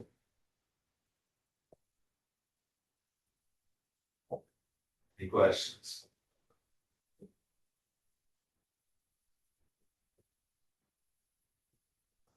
No questions? It's gonna be a really fast class. Nobody has any questions. I am that great of an instructor that I can communicate it to all of you so clearly and so effectively. It's unquestionable data. Most of the time. I do. If I don't have enough caffeine, I absolutely will. And I'll get them tripped up sometimes too. All right. But other than that, yeah, I will say, I have taught well over 50 NT classes. This class has the least amount of questions and interaction. All right, stage 1 in detail. Again, the best defense is a good offense. They can eliminate the threat. That's gonna work the best. Again, you should not be the one having the firepower. That's not how this works. But there's other things that they might use too. They also use smoke. They use blocking devices. Sometimes the vehicle, Bearcat, you go on the other side of the Bearcat if you know the threat's on the other side. There's all kinds of things they can do. Any questions? Wounded operators. All right, this is huge. Or hopefully this doesn't happen, but unfortunately it does. If an officer is wounded and they are altered, they have to be disarmed. You don't keep the firearm. You have to disarm them or have another officer disarm them. Because if they wake up, they're altered, they're not focused on the situation, bad things can happen. Probably a very bad idea for you to try to disarm. But you need to know that that needs to be the priority. If they are down, have another officer disarm. If you are hit, you should provide self-care immediately. Tourniquet, chest seal, whatever you need to do, and get out. Any questions? If you're bleeding to death and you're waiting for someone else to come save you, you're probably not going to make it. So apply the tourniquet. Any questions? Again, we don't do airway. Yes, airway is important, but it's not the right it's not the right intervention at the right time when people are still shooting. Stopping the bleeding and getting them out of there is what will save their lives. Any questions?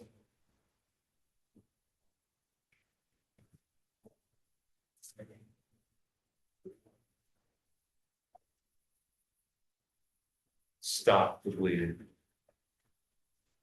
Any questions? Stop the bleeding, drag them out. get to the primary collection points.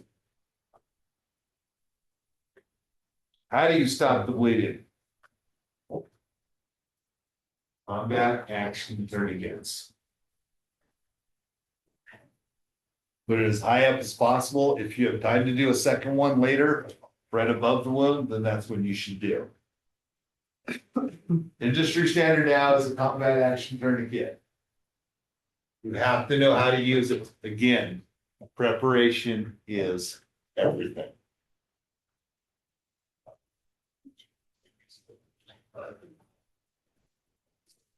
So today's video is going to be both short and simultaneously very important. I want to show you guys how to fold and stage a cat tourniquet the right way and how to fold and stage a tourniquet the wrong way.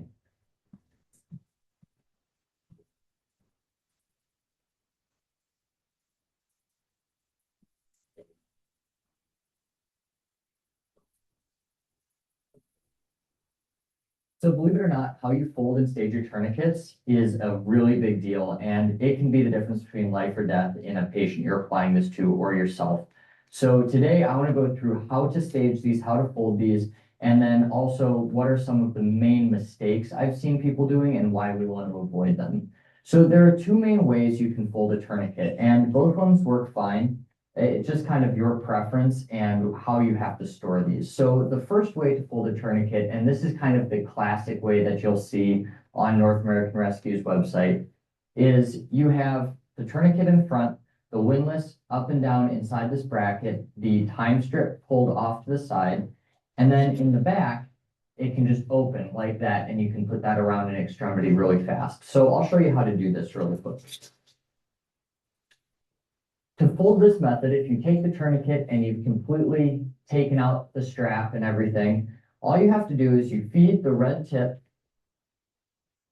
through the first buckle, and you might have to play around with how big you make this initial loop, but you just play with it and figure out what works for you and what size it needs to be. So you pull it through the loop to a point, and then you fold it back on itself. As you do that and you have this loop here, I'm going to take this end and I'm going to fold this under the tourniquet about the length of this plastic portion to the buckle. And I'm going to fold this portion back on itself. So I take the windlass, put it in the bracket, and make sure the time strip's pulled back. So then you have a nice little package here. And when you're ready to deploy it, it can come right off. You can pull this red tab and tighten it around an extremity really fast, and then tighten the windlass. So this is kind of the classic way to fold a tourniquet, and probably the most common, I'd say. Now, one of my friends who is a 68 whiskey for an infantry unit, he taught me this method, and this is how he was taught to fold cat tourniquets, and there are some very specific reasons for it. So right off the bat, it looks pretty similar. The front is staged identically. But when you come to the back and you open it up, you actually have two loops inside of there, and this is barely attached to the tourniquet. So to fold it in this method, you pull everything out, and then you're going to take this first loop and you're going to bring it up to that buckle and fold it back down on itself. Then you do the same thing and you take the back end and you fold it to the top of that buckle and fold it down. And then you take the last section and you bring it up, and you're going to take it through this buckle only slightly and fold it back over. Now this offers a couple advantages to the first version I showed you. For one, this is already a lot bigger. So if you need to put this around a really big leg, you can open this up quite a lot more. The second thing this allows you to have is you don't have much Velcro attaching this. So you can really quick pop this out, take it off if you need to put it on a leg, or just take it off and tighten it really fast. The other advantage this gives you is while it's in that form factor, if you have to put this tourniquet in a enclosed pocket, either on the shoulder of your combat shirt or in a cargo pocket, you can take this red tip and this can actually hang outside of your pocket. So people around you know that you have a tourniquet on you. Obviously, this is only going to be a benefit if you work around people that actually know bleeding control and how to apply a tourniquet, such as military law enforcement. So probably a little bit less so for civilian use because people aren't gonna know what that means. But if you have a unit and you've all decided that this is how you're gonna store your tourniquets, it will be advantageous to you. Now that I've shown you the right ways to stage tourniquets, I want to show you some of the big problems I've seen and talk about why these are issues. So the first thing I see a lot of is people get a tourniquet and they pull it tight to store it. So they have a loop through here, they pull it tight, and then they just accordion fold the rest of the tourniquet back on there. You know, at first glance, this looks very similar to how it was staged earlier, except that if you need to put this on, you have nothing. You have a very small opening to get in there, and you've got this really long tail. So putting this on your arm or your leg is going to be a lot harder than if you could just open it and have it the correct width. So this is the first mistake I see people make a lot. The second most common mistake I see, and I think a problem that's a pretty big deal, is having the time strip of your tourniquet deployed over your windlass. This is a big problem because the first thing you lose when you're under stress, and I guarantee you if you're applying a cat tourniquet, you are under stress, is your fine motor skills. And trying to grab this tab right here and peel it off Velcro with just your 2 fingers, that is the definition of a fine motor skill. So you've taken the tourniquet, you've applied it on the arm, you've tightened it up as much as you can, and now you're trying to move the windlass, and you have to peel that back, push it over, tighten the windlass, and then redeploy it. That's a pretty big time sink, and it could be the difference between life or death. And there's really no reason to store your tourniquet like this. I know people think it looks a lot cleaner on their belts, but really that doesn't matter. Just pull this time tab over, fold it back on the tourniquet, and that'll just stay out of the way. A lot of companies are making tourniquet holders that actually keep this Velcro from tearing at your uniform. There's little shirt savers on the side, so you don't have to worry about this hard Velcro destroying your uniform or rubbing against your skin. That's pretty much all I got for this video. If you have any questions about anything I covered today, please leave them in the comments down below. I'm leaving for vacation tomorrow, but I've pre-filmed a couple videos that I'm going to be releasing through the holiday season. I've got some gear reviews coming up, so if you need some help on a gift, maybe this will point you in the right direction. But like always, I appreciate all of your support, and I will see you next week. Next week.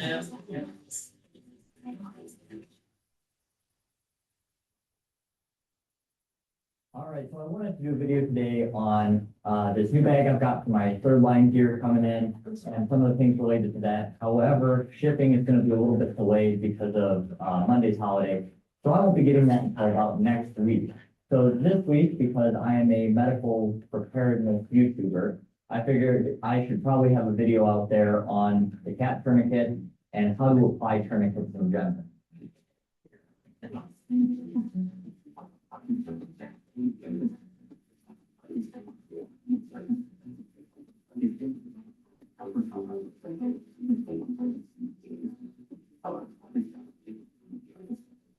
So I'm guessing most people on this channel know what a tourniquet is, and a lot of you probably know how to apply it. But I still see a lot of misinformation online about tourniquets, how to put them on, what products are available. So I'm going to clear a little bit of that up in this video. I'll have some follow-up videos down the road on tourniquet selection and some of the commercial brands that you can trust with your tourniquet. But for this video, we're going to be talking about the cat tourniquet. Now, for those of you that don't know, a tourniquet is a band that constricts an extremity and keeps blood flow from distal to extremity, so further down. This is a great help in cessation of really bad hemorrhage, if somebody's shot or wounded on the battlefield or cuts themselves really badly. That's when a tourniquet's going to come in. We'll get into kind of the indications of a tourniquet later on in the video. So for a long time, tourniquets were seen as this kind of a scary procedure. You know, if you put a tourniquet on, they're going to lose that arm or leg, whatever it might be. And they really found in not even recent years, since the 90s, that tourniquets are actually saving lives, and that there are very few instances of an extremity actually being having to be amputated because of staying in a tourniquet too long, at least in EMS and battlefield medicine. All right, so let's go over types of tourniquets and why I use what I do. So the combat application tourniquet is one of 3 commercial devices that's recommended by TCCC, so Tactical Combat Care, to be used for hemorrhage control. And the three that are kind of approved by them or vetted by them are the combat application tourniquet, the CAT tourniquet, the soft T and the soft T wide, and then something called the EMT tourniquet. It's really not that great. It's never even seen. So those are the three that are approved. I like North American Rescue, so that's what I have for us today. So what are some indications of a tourniquet? It's going to vary a little bit if you're on the military and the combat side, or if you're in civilian EMS or in a situation that isn't as life-threatening. So we'll kind of go through those, and this is similar to how the needle decompressions are, that it varies depending on where you are. So if you're in civilian EMS, you have somebody that maybe cut themselves with a chainsaw, there's no ongoing threat to life, then your indications for a tourniquet are going to be severe extremity bleeding that does not stop with direct pressure. So in that instance, you're going to take a gloved hand, maybe a little bit of gauze, and you're going to apply direct pressure over that severe bleeding. And usually that's going to be an arterial bleed, the bright red spurting blood. You're going to hold that pressure. And if that pressure doesn't work, we're going to move immediately to a tourniquet. So if you're in a combat situation and you have an ongoing threat, we're not going to stop and do direct pressure, and you're going to apply a tourniquet right away, whether that's a self-aid if you're putting it on your own arm or helping a buddy down there as well. Now, always remember that we're still going to try to neutralize the threat first and foremost, and then apply the tourniquet. But we don't want to delay tourniquet application if it can be avoided.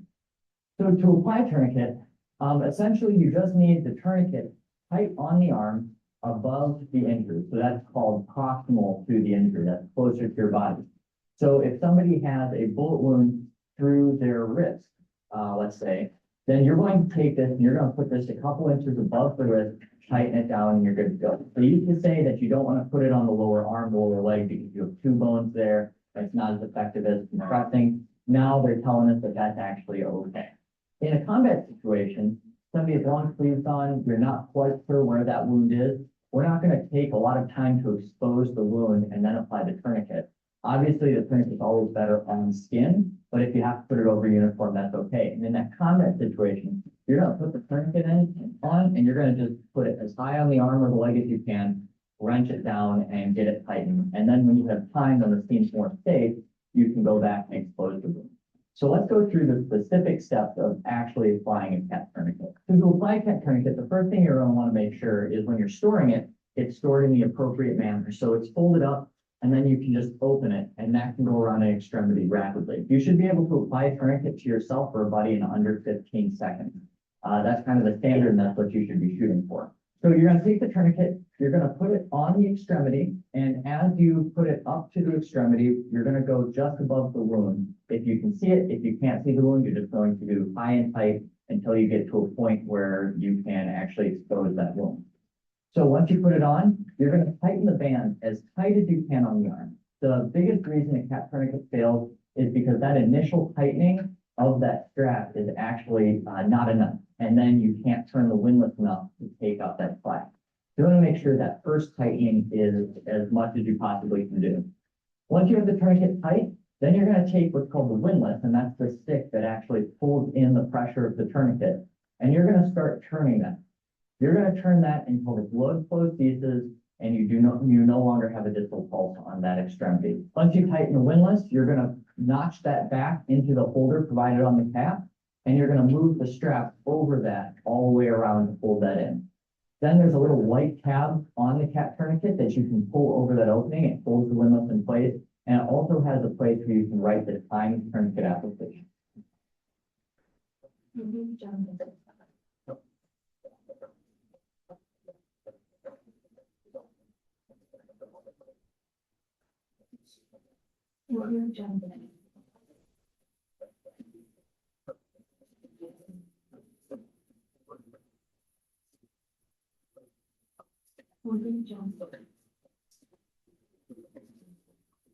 Always make sure you note the time because that is relevant down the road. If it's been on for a long time, there's certain cocktails and meds that have to be given prior to the tourniquet coming off. And that's going to be important for the emergency room to know. And then it's also important that the tourniquet remains visible. A lot of these tourniquets are not this fluorescent orange that I'm using, and they're black or darker subtle colors. So you have to make sure that the receiving facility knows that there's a tourniquet in place. If you're in civilian EMS and you're not gonna be using a tourniquet in a tactical environment, I honestly would recommend going with fluorescent color. It just makes it safer for the patient. Once you have applied a tourniquet, it is important that you do not take it off for any reason. It should only be taken off by an experienced medical provider. Sometimes a paramedic, mostly that's gonna be a physician in the emergency room. If they're still bleeding after the first tourniquet's applied, try tightening the windlass again, seeing if that stops blood flow, and if that does not stop that blood flow, then you can take a second tourniquet and place that on there as well, and that will stop the bleeding. If you do not carry a tourniquet in your kit, I highly recommend you get one. My personal recommendation is the CAT or the Soft Gear Soft Be Wide. They both work pretty similarly. You have some other devices out there that I'm not as big of a fan of, such as the RAT tourniquet. Don't try to make your own. I would highly recommend going with a commercial device. But ultimately, the best tourniquet is the one you have on you. So if the RAT is what you're going to carry on you, carry your RAT. I say begrudgingly. But I would recommend going with something that TCCC actually recommends because those have been tested in the pre-hospital environment pretty extensively and have been found to be very effective. I want to make it pretty clear. I know that I talk a lot about a North American Rescue and certain other brands. I'm not paid in any way by these companies. I get no reimbursement from them. And I just want you guys to know that the reason that I talk highly of all the gear that I review on this channel is because I own this gear. I've vetted this pretty extensively, and I would not trust my life or others or somebody else's life to something that I didn't believe in, that I haven't done my research on. So if I seem like I'm a North American Rescue fanboy, it's because I've had a lot of their products and they've always worked for me. If in the future I ever am being sponsored by somebody, I will never take money to say a nice thing about a product. I will be happy to review products for a company, but I'm always going to be honest about it because ultimately I don't want somebody going out on my advice and buying a product and having it fail and then that coming back on me because that's. Any questions? The stage one details, conventional stretchers, gurneys, things like that probably aren't going to be appropriate. Carry all skeds, anything that's a drag will be. Smoke shields in vehicles are fantastic for blocking the threat. If they can't see you, it's very hard for them to accurately shoot you. Any questions? Yes. Will there be a break sometime soon? Yeah. I'm like dying. I need to get out of this chair. All right, go to break. Be back at 10:25. If you don't say anything, yeah, I'll just keep going. I don't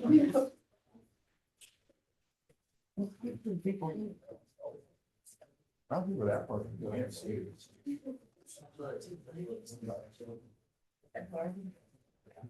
Yeah.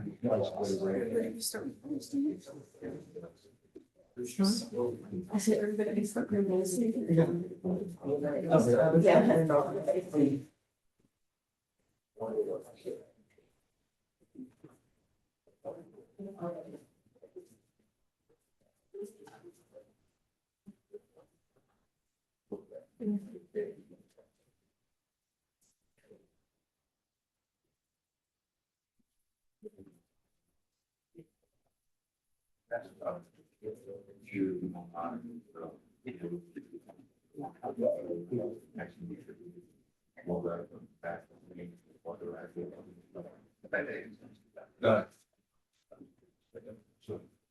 happened in the 70s, I think, that about Chevron, the gas station right on the south outside there. Yeah, Shasta County, I saw that shoot after for hours. I was a little kid and FBI came up out of Sacramento. That's how long this is going back and forth. I'll say things. FBI guy pulled up and one shot from southbound I-5 eliminated him. But for the side of that gas station for 15 years after that, all the vulnerables are still in there, drove by it southbound. They finally handled over in about 10 years in one small area.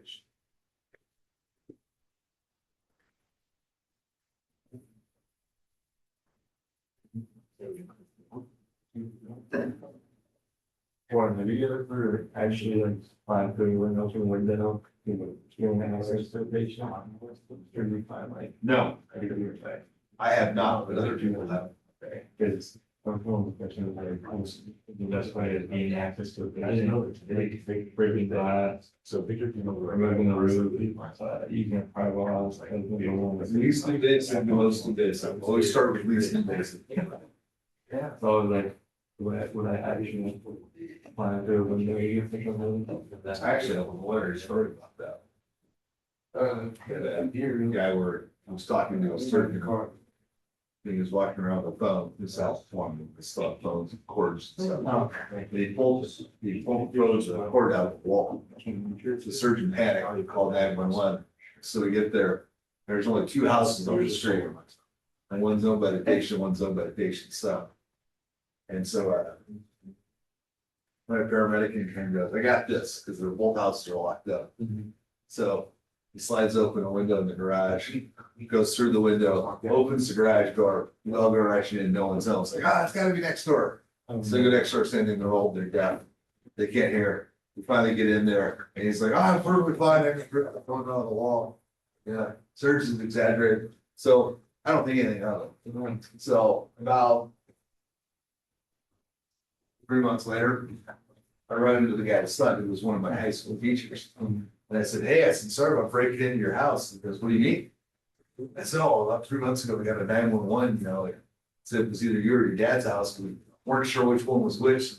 I had my guy go through the garage window and I opened your garage door, we went in, it wasn't your house. And then we figured it was your dad's house next door. And he's just staring at me with this death glare. It's like, what's wrong? And he goes, you almost caused me a divorce. I go, what? He goes, yeah, he goes, our cats got out. I came home, house is still wide open, apparently we left the garage door open. Didn't re-secure his house. He's like, I called my wife up and bitched my wife out for leaving the house unsecured and the garage door open. And she swore on her life that she made sure everything was closed up before we left. And I said, well, if it was, it wouldn't be open now, would it? And the cat wouldn't be out now, would it? And he goes, and now I know that she was probably telling the truth and you guys are trying to ruin my life. That's what, as soon as you ask that question, that's the first thing that popped into my head, flashback.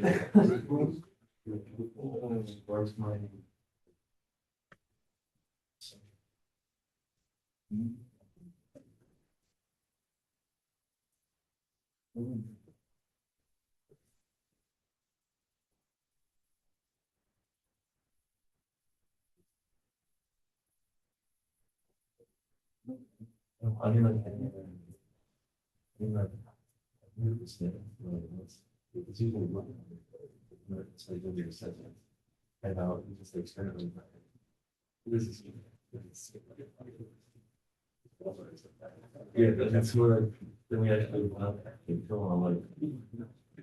Cause I'm here. She hadn't seen it for a while. Didn't feel like they're back. I think it was pretty. Yeah, it's now, it's crazy. Didn't she? I didn't see that. It's short of.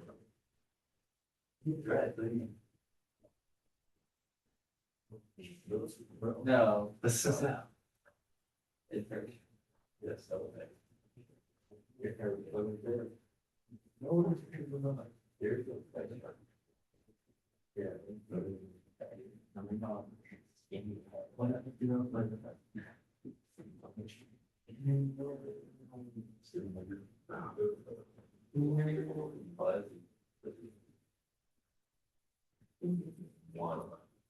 Oh, yeah. What should you no, I'm going.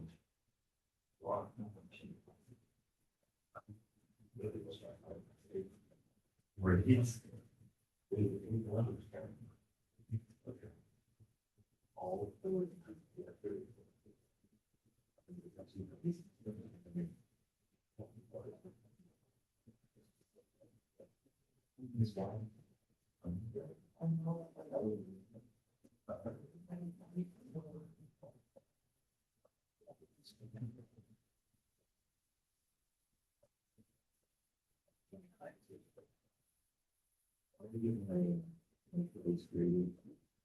Especially that insurance.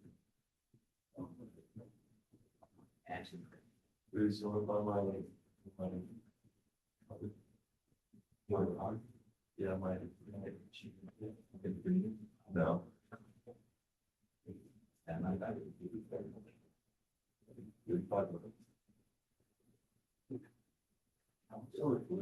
See.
There, are you kidding right now? Very good.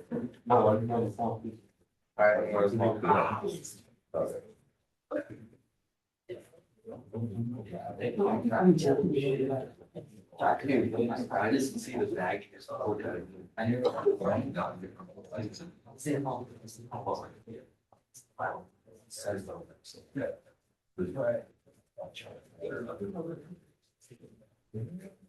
Sunshine.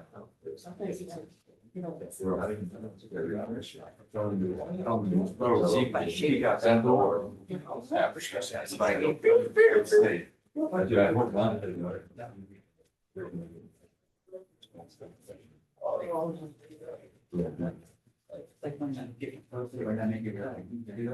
It always gives me that little shit. I'm like, to show you how they get you.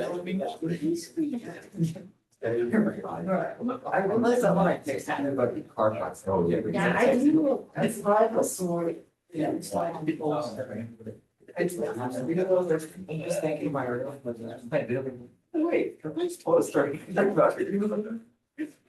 All right, back to work, back to work. Yeah.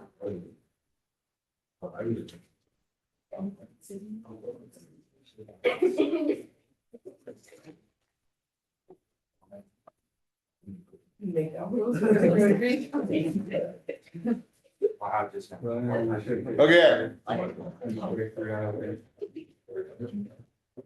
Any questions on the slide before we took a break? All right, key points to stage one. Biggest thing. Don't get shot. Very important. Don't make a casualty of the person that's been shot worse. Also extremely important. If you need an airway, wait till you get them to a primary collection point.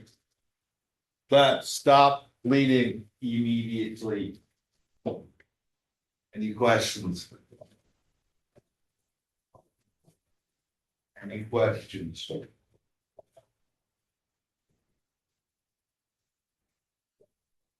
Stage two. Got them to a primary collection point. Now you can secure the airway, ventilate, render immediate life-threatening care. Any questions about stage two?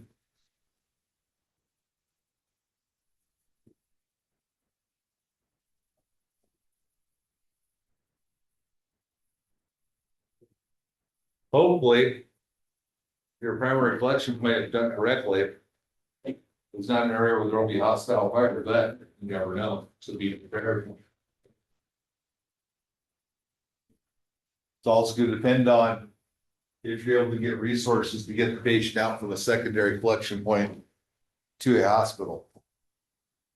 Could be minutes, could be hours, just depends on the situation. Any questions?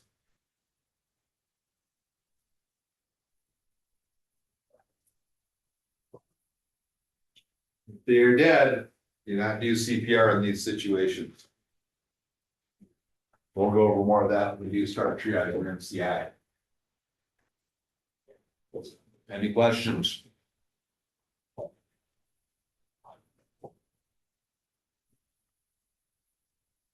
No questions.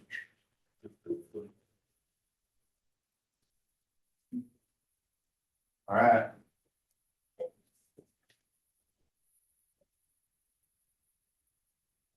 Ongoing assessment, stage 2 in prior correction was airway, breathing, circulation, primary assessment. Do not do anything else until those are taken care of. Any questions?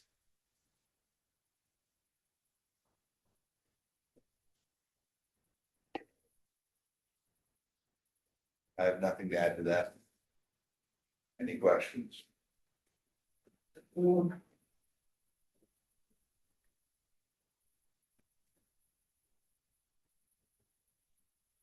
Again, airway. MPA is always gonna work. If you have time, they don't have gag reflex, and you get an agile in. That is preferred. Any questions?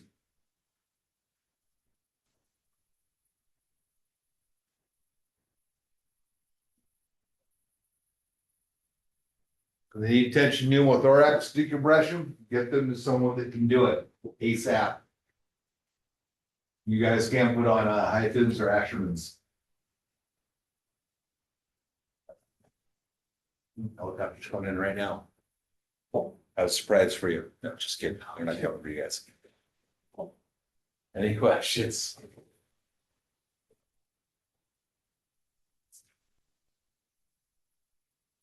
That's a key point right there. Progressive respiratory stress is probably a developing tension pneumothorax. You need to be hyper aware of those in traumatic situations. And being able to get them someone that can decompress that. Because after hemorrhage, that'll be the next thing that kills them. No, unfortunately, you guys are not allowed. Put a 14 gauge needle into their chest, decompress it. Any questions?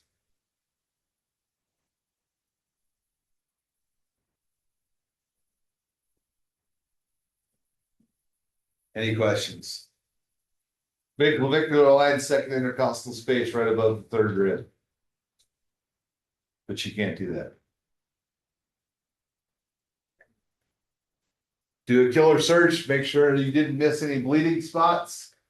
Get them packaged and get them to that secondary collection point for evacuation to a hospital. Any questions?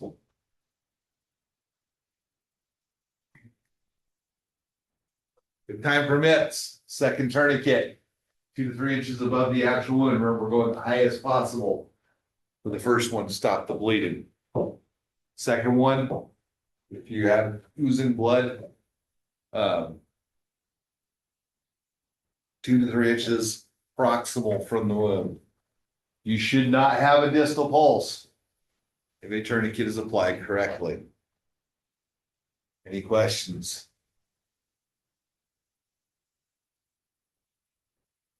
So if it's a spot that there is no spot for a tourniquet, you're gonna have to use hemostatic dressings. The guy shot in the creek in the back of the neck and the shoulder. That guy didn't even hesitate, just fed in that hemostatic dressing and then held direct pressure and then put pressure dressing over. That's what you're gonna have to do. Any questions? Splitting fractures, stuff like that, that should only be done during evacuation or if there's time in a warm zone that is safe. Any questions? I have one. Yes. When we were doing our patient assessments, there was one person that needed, that type of packing that you just said. Static? Yes, but where does it not go? Cause isn't there an area on like the abdomen you can't put it? No, what the problem is you gotta be able to get the hemostatic dressing directly to where the bleed is. So if you can't evacuate it and know exactly where the bleed is, it's probably not gonna work. Because the Callan agent on it has to be right where the actual bleed is to get the clotting factor. If the blood's into a cavity, and it's clotting blood in a cavity, that doesn't stop the bleed. Does that make sense? Okay, yeah. That's why it's really hard if it's deep into an abdomen. I mean, you can try, it's better than doing nothing, try to pack it, but if you can't get it directly onto where the actual artery is bleeding, it's not gonna work. Okay. Any questions?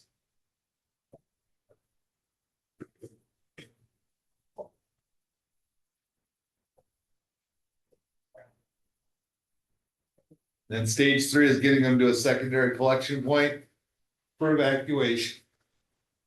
And as Mr. Colville asked, if it's an MCI, we don't know when that'll be. That's why we have triage zones, treatment zones for MCIs, which we will teach you guys about. I promise.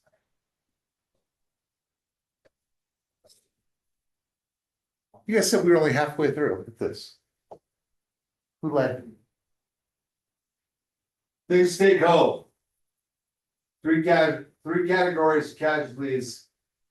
Your people who live regardless, people who die regardless, and people who die from preventable deaths that you can actually fix if you're prepared and do what you're supposed to do, doing the right procedure at the right time. Any questions?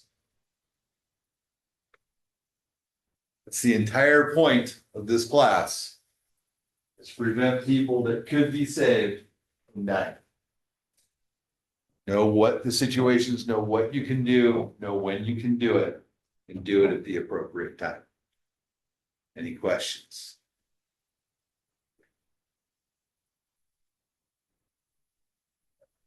So local protocols, there's entire protocols that you'll have in your local area. For example, here it's SSV. They have an entire protocol dedicated to what they expect you to do in these situations. Any questions?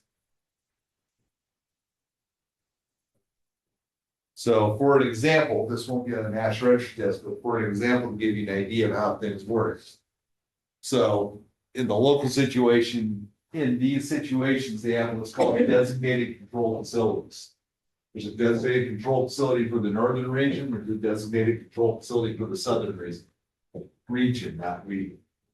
The control facilities are generally level 2 trauma centers that have enough staffing that can answer a phone or a radio and dedicate a person to it and help you with destinations and getting resources to the scene. Does that make sense?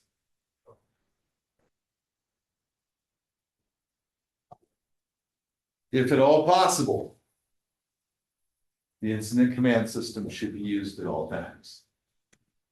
May not be possible. Yes. How do we put the slides on? What's that? How do we put the slides on the computer? How do you get the slides going? Yeah. Are they not working? I don't know what that's like. The hell? Sorry. I say take a 30-minute break? No, I needed some coffee. I was dying.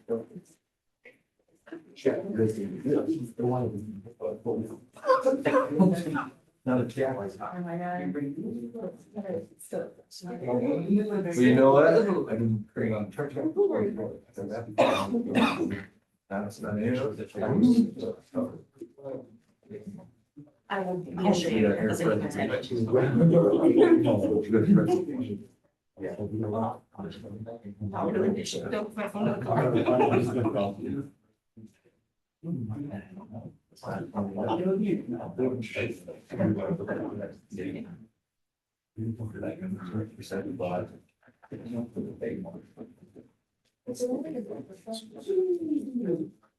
Yeah, we're doing still back lunch.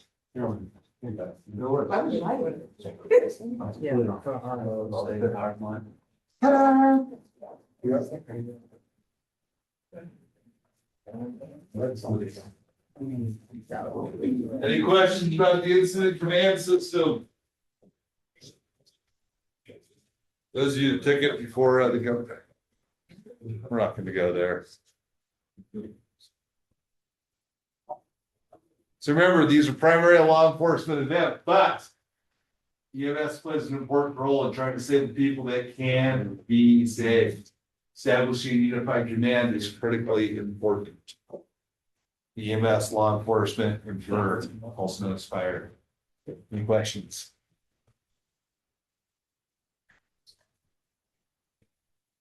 So again, generally staging EMS out of sight and out of line of sight in a safe area is a good practice. However, in active shooter and mass casualty events, sometimes you may have to be brought in under the Tems.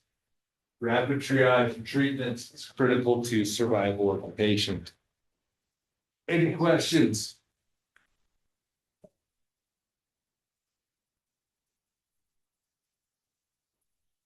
Don't put all your staging areas in one spot in an active shooter. If the active shooter shows up at the staging area, all your resources will be gone. Multiple staging areas. Make sure the staging areas have a rapid evacuation plan and get out. Can't put them at the end of an alley. Any questions? Everybody has to be identifiable. You have to be in uniform. Generally, we have vests for these incidents. You should have an MCI kit with your agency. Don your vests so everyone can identify who and what you are and what role you're playing. You're gonna have multiple agencies working together. Not everyone's gonna know you. Any questions? There needs to be a dress code. Everyone needs to know the dress code. Doesn't matter what it is. Everybody needs to know it. And it needs to be counseled before you go in.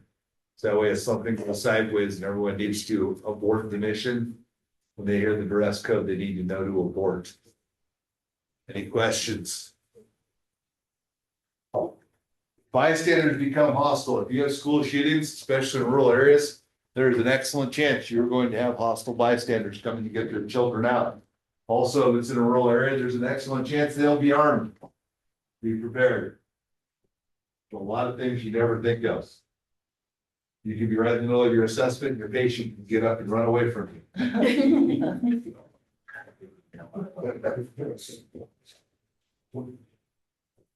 Sorry, Devin. It's just so funny.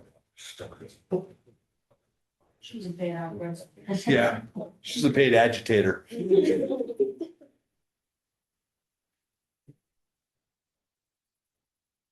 Fire engine, water tanks, and pumps make excellent barriers.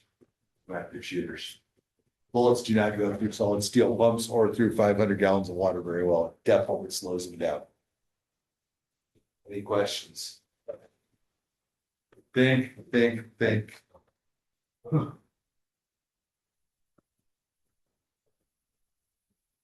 Same thing. There could be additional hazards at scene, depending if it's an industrial or commercial complex. Make sure it's identified. Hopefully, again, you have a pre-plan. In the hot zone, you should do nothing more than secure controlled bleeding and evacuation. And once they get to a primary collection point or a secondary collection point, then the rest of the care can be done. Also be aware, law enforcement's probably not going to stop for casualties. Their primary focus is elimination of the threat. The best defense is a good. Correct. Any questions? Remember, stop the bleeding, scoop and run. Stop the bleeding, scoop and run. Any questions? There's a lot of good information there. Gurneys are probably never going to be appropriate, dragging devices. And generally, it's only going to be one of you going in with law enforcement into an active shooter situation. Any questions?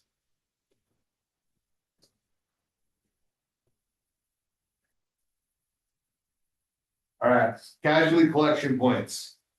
You should have a minimum, a primary collection point where everyone knows this is where we're bringing the patients. That should be a fairly secure zone that we call a warm zone. And then we should have a secondary collection point where we can bring transport units, helicopters, et cetera, and more definitive treatment that's outside of what's called a cold zone that's completely safe and secure. That makes sense?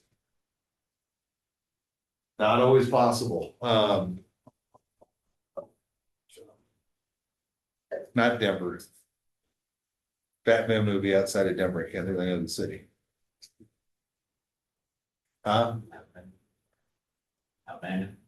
Atlanta's nowhere near Denver. What are you talking about? There's a city right outside, it's a suburb of Denver. It was opening of a Batman movie. Guy walked in dressed in all tactical gear and a gun, just opened fire inside a theater. And the same thing, people went out, all 4 emergency exits. So what the IC did was, instead of trying to bring everybody to one casualty collection point, he had 4 different casualty collection points because there were so many different injuries that, kind of like Vegas, they all went out separate doorways and into separate areas. So sometimes you're gonna have to do things like that. And I cannot think of the name of that town for the life of me. Aurora, thank you. Aurora, Colorado. 24 years old. Yeah, and how many people did you shoot? A lot. Of course, he's a nobody compared to the guy in Vegas. 12 But people, including an unborn baby, were killed and 70 others were injured. 70? Yeah. So 82 victims. So 4 completely separate casualty collection points. Instead of trying to move them all into one, they just say, if you ever have a chance to listen to that radio track, then the incident commander, the battalion chief, was really good. Very, very smart. So here's a real quick example. This was actually, I think was well done. It was only 13 years ago. I'm getting ancient. Hey, wow, COS hasn't, our COS. YouTube hasn't taken it away yet.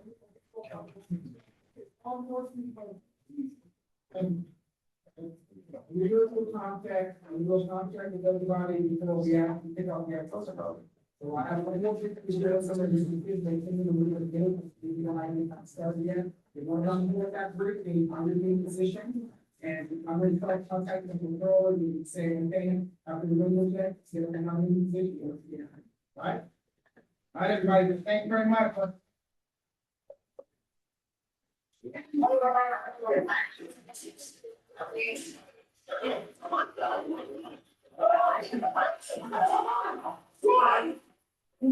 better fire me! Ah! You take it! That's close to see her out of the minutes.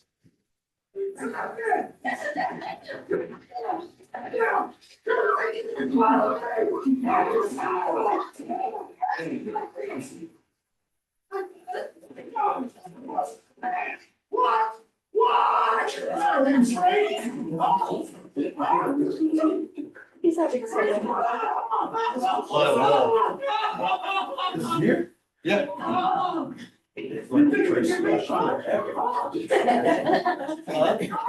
Where's the picture? Fire me! Center right there. Yeah, exactly.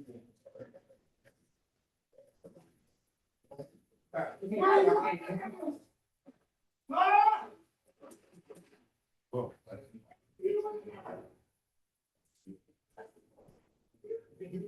Oh, fire me! Left there! Ah! Who do you think you are? Huh?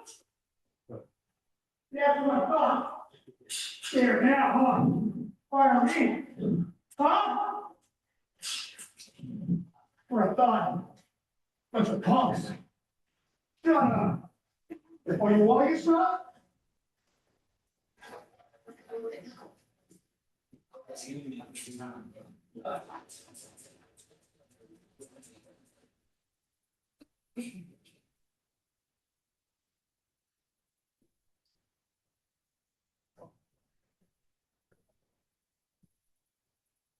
They didn't tell the kids there's gonna be flashbangs outside.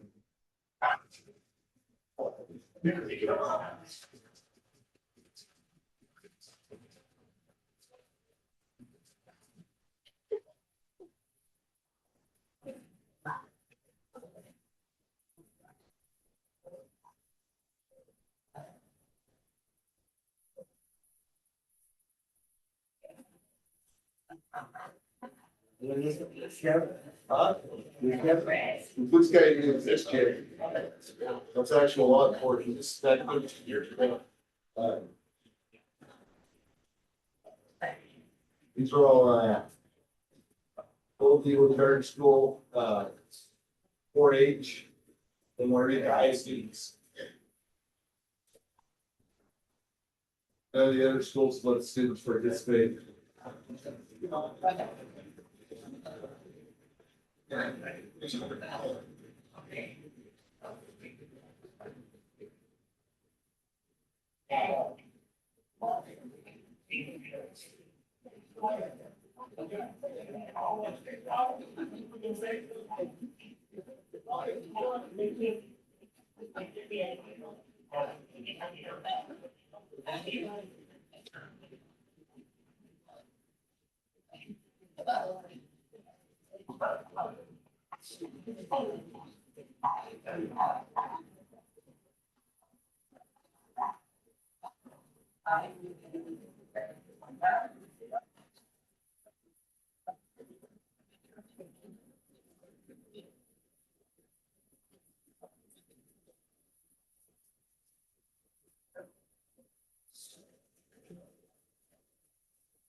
That's pretty cool. 13 years ago? I was only getting old.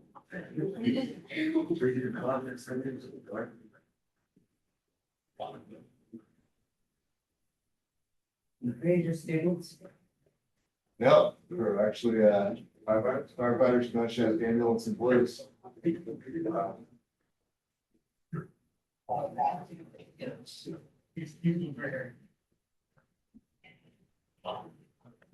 Another one, but like.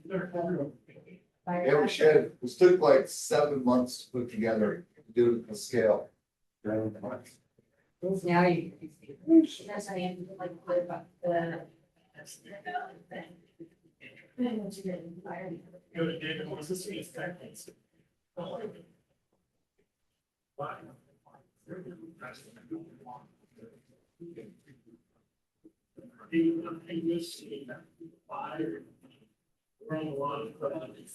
taking part of the other one earlier. Yeah.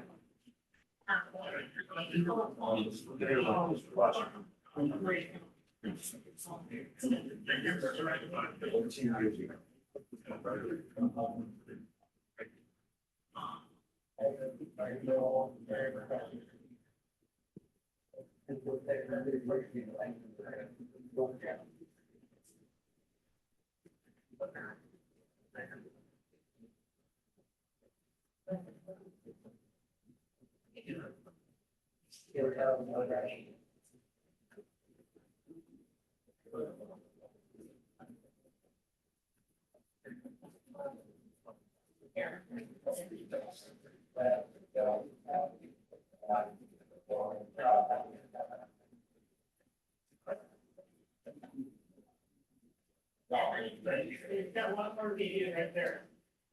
One more meeting right there.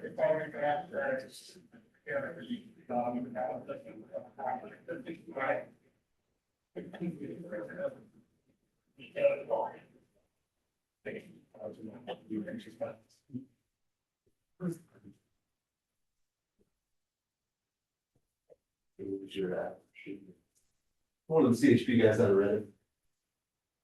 You did a pretty good job. I was doing a movie, Brian. Huh? I was doing a movie. You shot that movie? Who shot it? Yeah, you David shot it. Blank. You want to leave alone behind, who's the one running behind the camera that can't breathe? David Blank. Yeah. If you know David, you know why he couldn't breathe. I'm just being careful how I ask you. No, it wasn't me. I can't, I sound like that when I'm videoing too, though. Right? The Tyler says Darth Vader.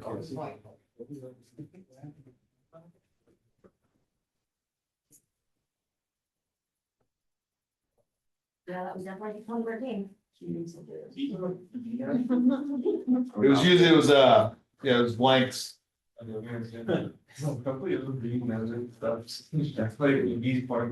no, those, he was shooting blanks. It looked like a car, a date, who actually was a raised station officer, do you want him to be a, Might be him. I don't remember his name. we probably would have, put a real bullet in. Oh, seriously. Any questions? I got nothing to add to this.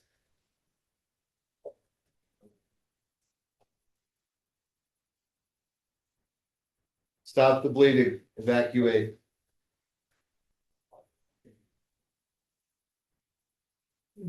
So again, non-tactical EMS people only enter the scene when accompanied by law enforcement, and you don't just decide to do it unilaterally. That would be very, very, very, very, very, very bad. Any questions?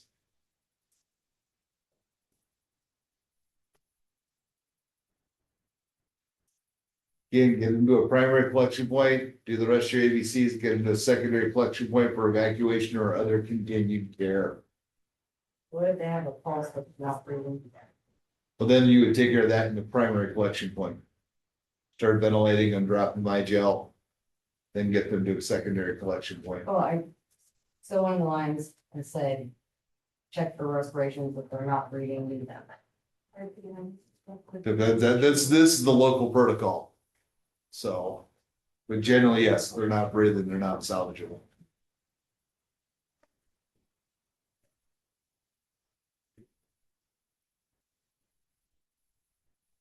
So again, any questions? Do not go in without law enforcement. Hypothermia is a huge consideration. Keep them dry and warm in the primary and secondary collection points. That's why they call it the warm zone. Not really.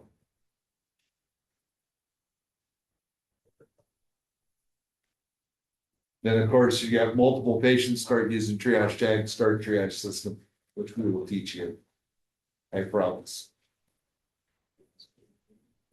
Any questions? Yes. So in an MCI, if we find a salvageable patient, bring them to a warm zone. Are we staying with that patient until we get them to a secondary cold zone, or are we just going right back in? Nope, it'll go to the, however the command system's working.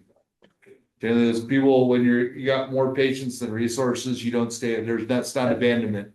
You triage them, you get them to where they need to be, and then they'll get treated when they can get treated. Okay. You go get the next one. So it's just back and forth, pulling them out of the hotspots. Mm-hmm. Got it. All right. So this video is 3 hours long. You are gonna watch it all, yes, but not right now. First, we're gonna go over what a pre-plan looks like. Huh? Good job. Good. Good job. All right, so this is an example of a pre-plan. Introduction, so you know what it is that you're even dealing with. So the community college campus has a capacity to hold 1,000 people, depending on the event or the class sizes at the time. So you have the main entrance photos, so you know what the main entrance looks like. Overhead photos showing you of all the areas that you'll be dealing with. And if you're a provider, you should have these plans, you should be familiar with these plans before you have an incident. Pulling it up while you have an incident is probably gonna be a little late trying to memorize it. So know your buildings, know where stuff's at. Really no different than a pre-fire plan, it's just it's for medical and casualties instead of hazards and hydrants. So population daily community are from as little as 200 people, but up to 1,000 people daily. Potential issues, active shooters, fire, and of course, traffic collisions. There's actually busloads of people coming in and out of here daily. All right, so ground units. List of all your potential transport ambulances that are available within 90 minutes of the facility.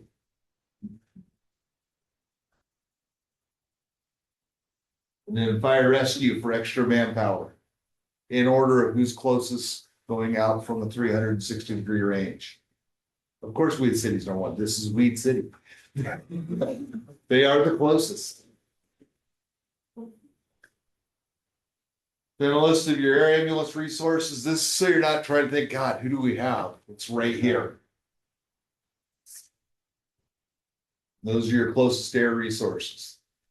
So an air ambulance has got 2 personnel on it and can do transport. A rescue helicopter usually only has 1 paramedic or 1 patient care provider, and they're there for rescues, not generally for transports, but they can get people out of situations.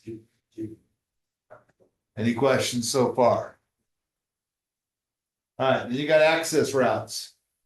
How are you going to get in there? What are the different ways to get in? Because what if things are blocked, especially in fire situations? You got to need to know what your multiple routes are to potentially get in there. You also need to know how to get out. You should already know where you have potential collection points depending on what the incident is. You can't say the gym's going to be our collection point, because what if the active shooter's inside the gym?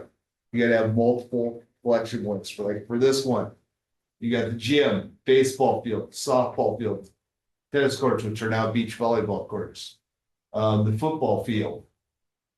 You should know where each one of those are. And then, of course, Bel Air Park, which is just off campus.